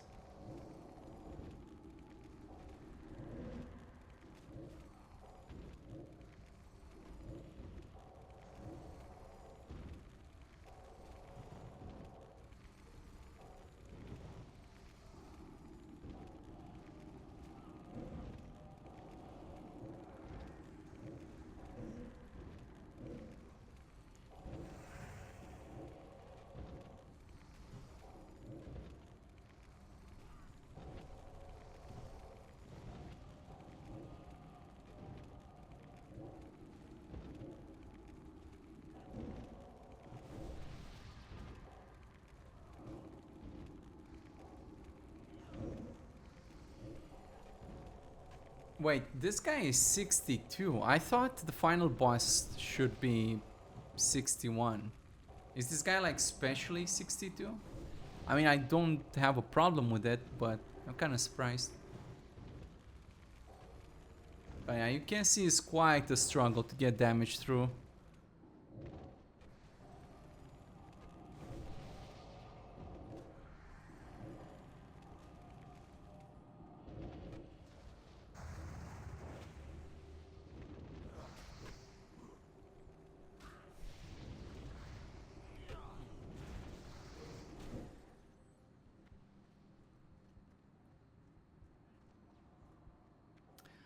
Companions don't get knocked back. I think I may implement like I talked to Emil about this and we wondered if we should implement knockback or not, but I think I probably won't implement knockback, but I may stun them instead. So if they detect that they're gonna be knocked back, they should get stunned for like 3 or 4 seconds.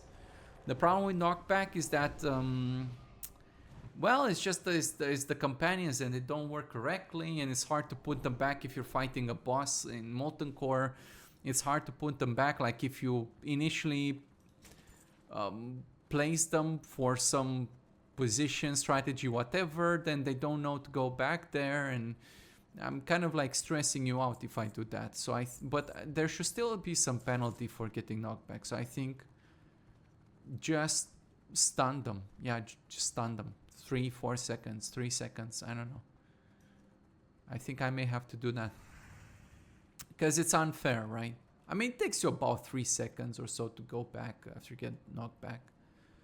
I think it's fair, 3 seconds.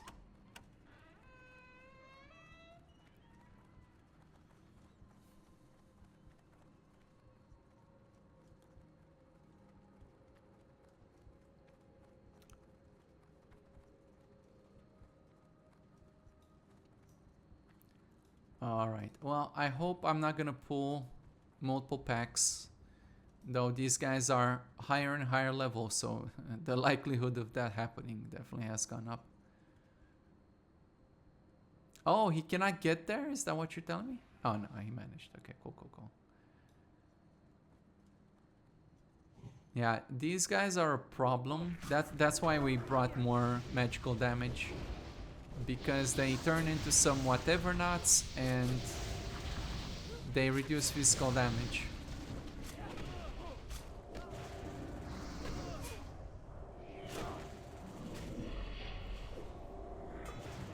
Wait, I'm surprised that he's not spreading moonfire around.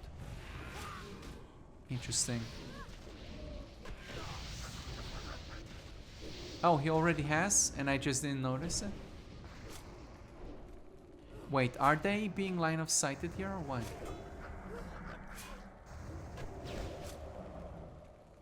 Yeah, I think it was a line of sight issue. Yeah, there you go. Whatever these things are.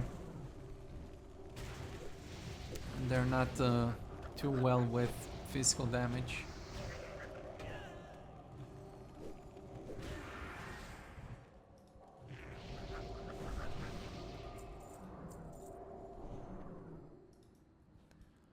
Okay. Okay, I think we've seen it once. We've seen it 3 more times. Let's just kill these guys because I ain't got the time. Okay, go, go, go, go, go, go, go.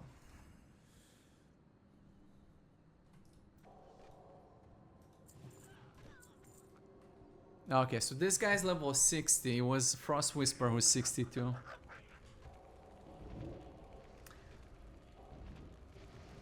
Note the cool part about the Warlock, part of why I built him on Affliction, because he applies the Shadow Embrace, which reduces physical damage caused by 5%. Pretty cool. I like it. Remove curse. There we go, everybody.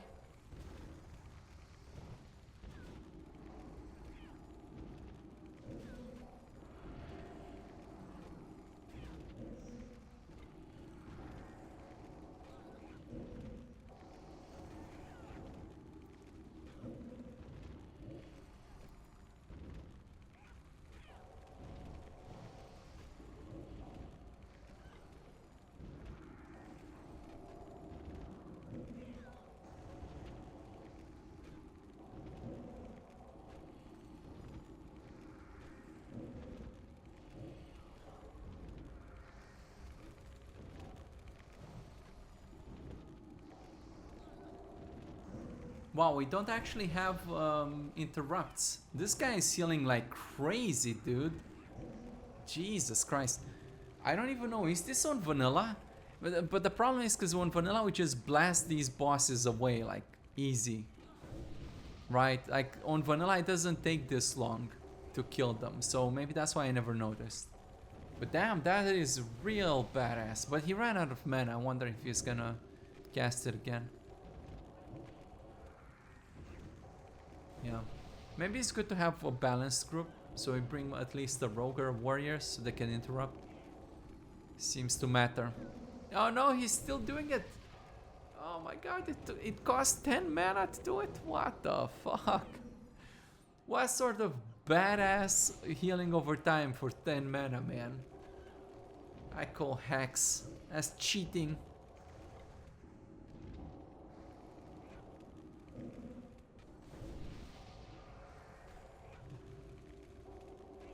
Oh, right. Note that during boss fights, healers heal all the way to 100%, so they don't do attacks. Well, they do. They can do it, but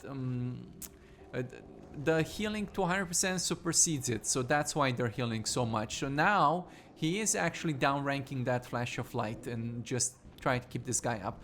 And look at his mana. Just look at his mana, dude. Was I right about the mana consumption or what?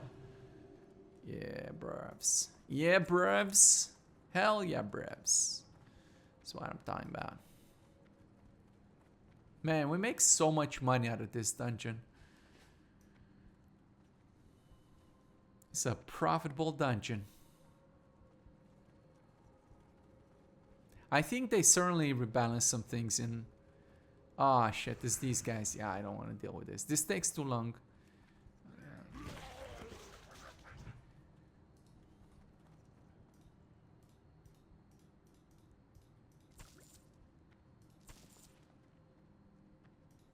Yeah, I mean, we fought these guys all along, so there's no point in keep doing it again. You know, yeah, we cleared how many packs until this point, and this is actually easier because there's nothing difficult about this. It's more of the same, and it's actually kind of easier because there are less ads. Over here.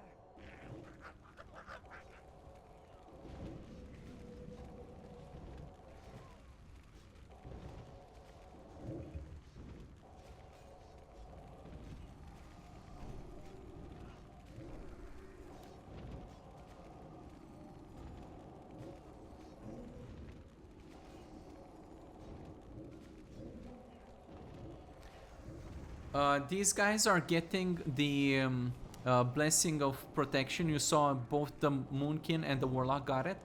That happens when a non-tank is being attacked by the boss. And it was so quick that you probably were like, what the fuck happened? But of course, they are bots and they're computers, so their reaction time is very quickly. So yeah, that's why it was so fast. But you see he's going after my guys.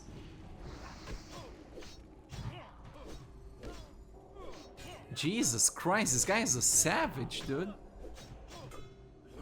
Yeah. So the Blessing of Protection definitely helped there. You see the tank, I don't know, maybe this guy is immune to Taunt or something, where he's got the Frenzy mode and Rage mode. I don't know, whatever. Again, I am not sad that this happens. Like, if you're wiping at below 20%, I'm super okay. Because, yeah, obviously you should be making a difference. I love the item upgrades. There's so many upgrades in this dungeon. You know why there's so many upgrades and usually we don't have that many upgrades? Is because normally what happens is that the items that we get are like one level higher than the companions. So it just happened in this dungeon that the items we get are actually on the level, even though we are under leveled, but nonetheless, pretty cool. Yeah, I'm enjoying this, even though there are some issues, but I'll fix those. But it's pretty enjoyable. I enjoy the money. Okay, this part is super annoying, it takes a long time. There's nothing special about this, just don't... yeah, don't stand still when near the exploding guy. So what I normally do is just put the tank in front a little bit and keep the other guys on stay, just so they don't explode in everybody's face. It's... yeah, it just takes like 10 minutes to clear this, I don't know. It's very annoying.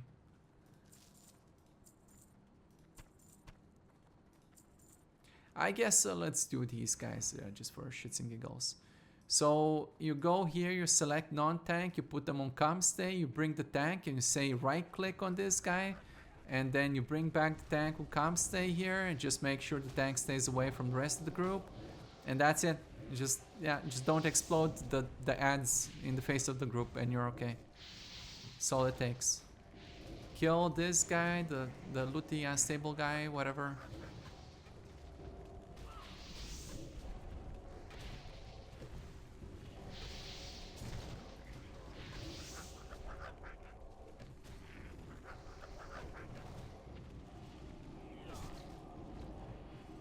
Yeah, that's all it took.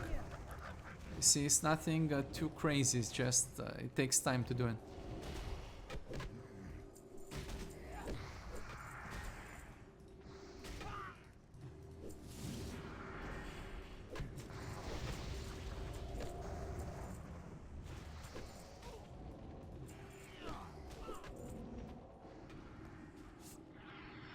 You know what?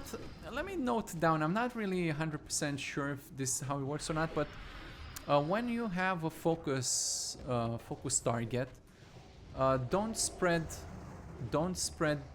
dots and don't AoE. I just want, if I focus mark, I kinda expect the thing to die, bro. Like I ain't got time to mess around. Just kill the damn thing, you know? Do the job. Get it done.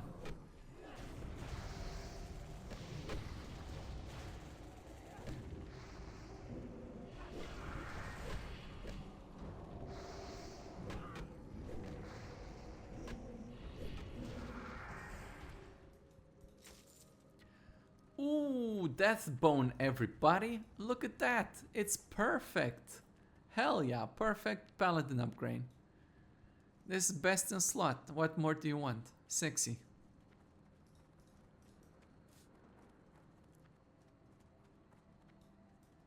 I don't remember that being closed.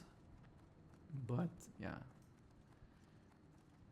Wait, how are these guys dead? Did I kill them through with my thingy poops? We don't really have too many. Normally what I do here is I CC these guys and I kill these ads in order.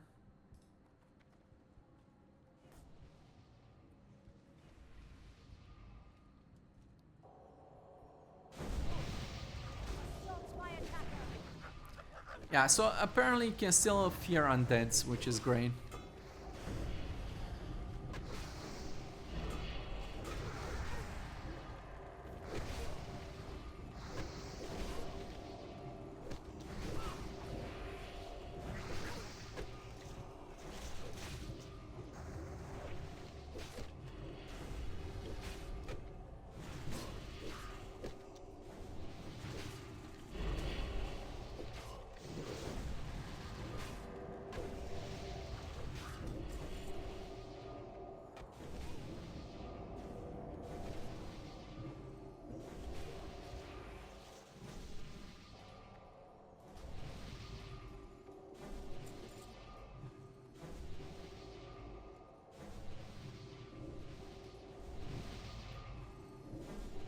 Oh Jesus, dude. That one takes quite a long ass time. Let's go.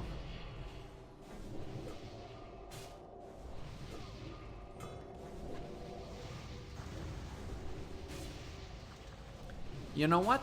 Maybe we can make it so that if a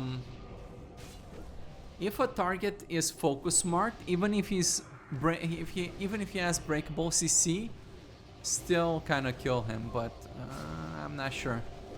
I mean that would, nah, yeah, I don't know. It could cause problems, so maybe it's not the best idea. This guy's doing some kind of AoE damage.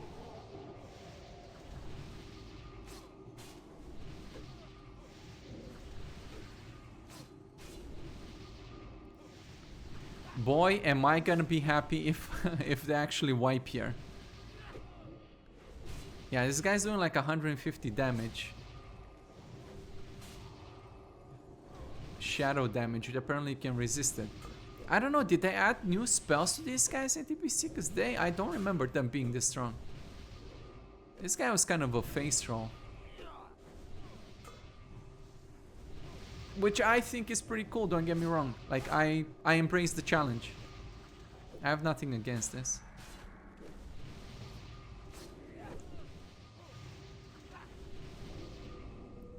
If they wipe now, I'm okay with that.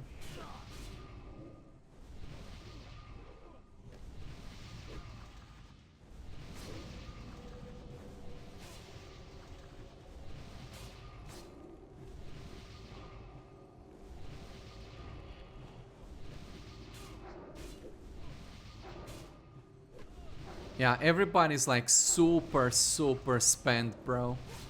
Holy shit, they're gonna wipe here. Oh, he has Soul Stone. Shit. Good job. Oh my god. If they survive, this would be so funny. Or it will probably die from... Oh shit, Veil of Shadow. Crap. They wiped, bro, at 3%. I support this. This is good. And I say it every time. Every time we wipe in circumstances like this is good. Because you should have, yeah, should have played your part. You should have contributed somehow. That's okay. I enjoy that. I like the challenge. Again, I'm doing this at 57, right? And this guy is 3 levels higher. That means the casters have like 16% miss chance. And that's like a big deal, dude. On top of the fact that they have worse gear and spells and talents, yada yada, jazzy, poopy, all the jazz, whatever. It's good. It's okay. I don't know why this door is closed though. That's not okay though. It's not okay. Why is the door closed? Why is the boss here? I'm so confused. This is not okay. I was happy until now. Like now I don't. Yeah. Fuck. I have to.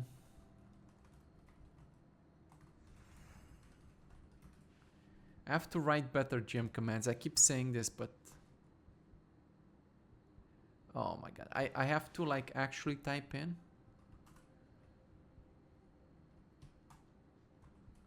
Yeah, because it needs your ID, doesn't it? Jesus, bros. Come on, man. I need to do better GM commands. On TPC, it's not okay.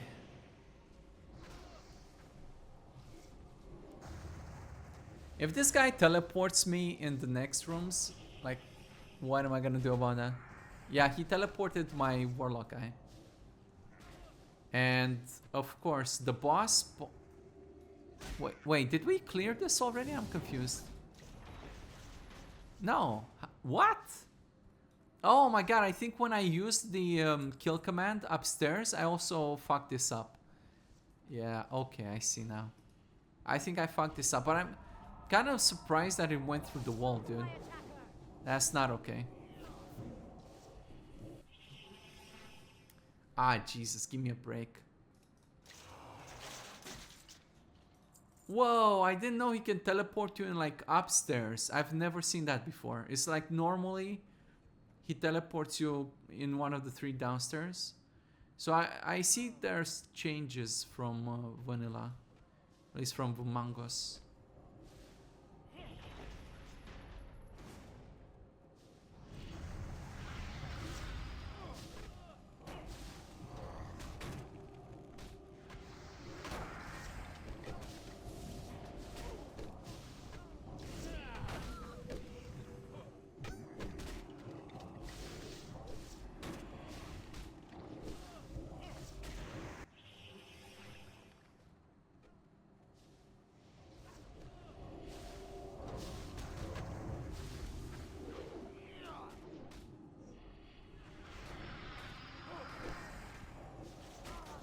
Man, they are so struggling with mana and everything. This is so clutch.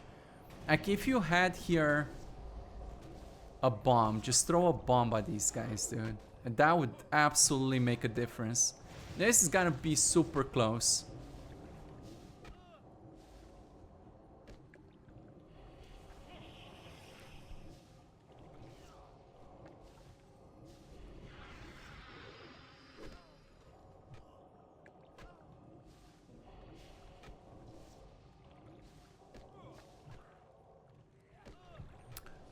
He teleported one of my guys away.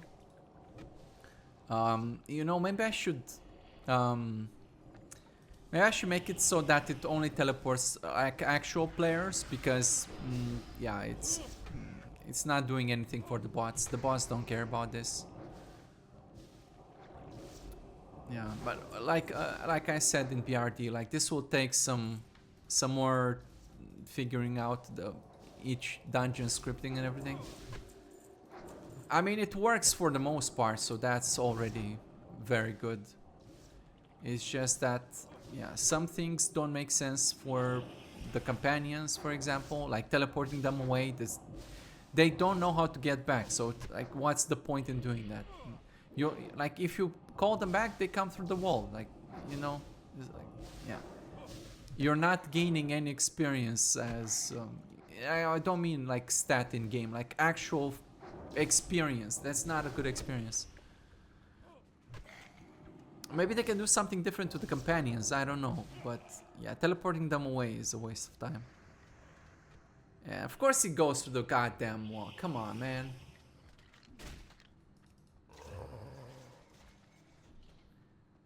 Yeah. Yeah, those other guys died in the chambers there. They don't know how to handle this. And we probably gonna wipe it like 20%.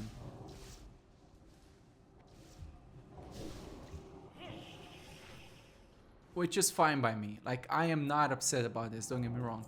I think it should work a little bit better, but the fact that it's not like a clear win, I'm okay with that. I don't think they should teleport the companions, because they don't know how to handle teleportation like this. They don't understand if they get teleported, they need to clear the ad so the door opens, whatever. So just don't teleport the companions, but yeah, the fact that it's not easy, I'm happy about that. Again, we wipe at like 20%, where if you had used like a bomb or something, that would have gone way in your favor. Or if you just had contributed here, like, you're basically in execute range, so just handle it. Yeah, I'm just gonna kill them because there's no point. But yeah, I'm not upset about this. I think, again, a little bit improved, and maybe don't stress the companions. Yeah, maybe like, so again, after I'm done with the companion logic, I'll just go through all of these dungeons and stuff, and maybe change some of these things, because they don't make sense to teleport companions. Like, this, yeah, they don't know how to handle it. They don't know how to get back. They don't know how to path back. They don't understand what the fuck. But if they teleport you, it's cool. They can maybe curse the companions or stun them or something. Stun them for 10 seconds, whatever. I don't know, just more of this kind of stuff. Even for knockbacks, just stun the companions. Yeah, 3 second stun when you get the knockback. Because imagine you're at Ragnaros and you spend 5 minutes positioning everybody, and normally you have to go back to the same location. If you get knocked back, there are certain ways you have to position yourself to get knocked back, whatever. And it's just not gonna work for the companions. It's just not gonna work. I don't, even if I can simulate the knockback, and I think I can, the problem is I don't know if I can simulate or emulate the damage. The pathing for creatures is not the same as with you know, they can't path through the air because you knock them up in the air. I don't know, if you knock them back where, like on some rock, right? Like think Ragnaros, you get knocked up on one of those rocks. You have to know to go down. They don't know how to go down, so they'll just teleport back to you. It's not a good experience. It's kind of a waste of time. It's frustrating. You don't understand what's happening. What the fuck? So, yeah. Don't do movement related stuff to companions, I think. Just stun them or find some other mechanics to debilitate them, but don't do knockbacks. And don't do teleportations either, because, yeah, same reason. Again, if they get stuck, like behind one of these doors or whatever, they'll just teleport back to you. So it's not like you're gaining anything. Yeah, I think after I'm done with actually writing the logic, because that's my main concern, just them working correctly, I'll take all of these dungeons again and just do more. Either like just skip the companions altogether, just stress the player out, because that's the point. Like, yeah, these mechanics and these fights are for you. They're not for the bots. The bots don't care. Yeah, they're for you. So either just do it on the players, or if you're gonna do it on the companions, just stun them instead, or find some alternative. Yeah, just use a curse on them, whatever. That's fine. That sort of thing. So, but otherwise, I'm okay. We YP at least a couple of bosses that we were not. Janice Barrow there, the first boss. I don't know what's happening there, but for a couple of them we wipe at like 10% or something, or 20%. And I said, like, anything 20% and low is fine. It's fine to wipe because I expect you to contribute. But obviously also fixing some of the issues with the logic and with the dungeon and stuff like that. But I am happy with this. I'm happy. It's exactly what I wanted. Exactly what I wanted. I want to see more struggle. Again, I'm doing this at level 57. This boss is 61. So, yeah. Well, he disappeared. But he's 61, right? Or at least 60. I didn't pay attention. But he should be 61. So, obviously, no one's making you come here at 57. I'm doing it exactly for the challenge, which is perfect. Because you see, when they're getting challenged, we find some of the issues with them, which is exactly the reason why I'm doing this in the first place, just to notice all the problems. Alright, so we did Scholomance and we made 25 gold from loot. That's the most gold we have made so far from looting monsters. There were a lot of humanoids inside there. And yeah, that's a really full inventory. Like, yeah, that's gonna be like 50 gold. Oh, it's already past 50 gold. Yeah, there you go. And we also got like really good pre-raid biz for vanilla list. So yeah, good stuff overall. I think with a few more tweaks is gonna be better. Okay, holy shit, 91 gold, man. Holy crap. That's like twice as much from BRD and almost twice from Sunken Temple. So, pretty difficult dungeon, but it definitely paid off, I believe. Cool. I'll fix the poopies that I wrote down, and I'll see you in the next video. We'll see what dungeon we run.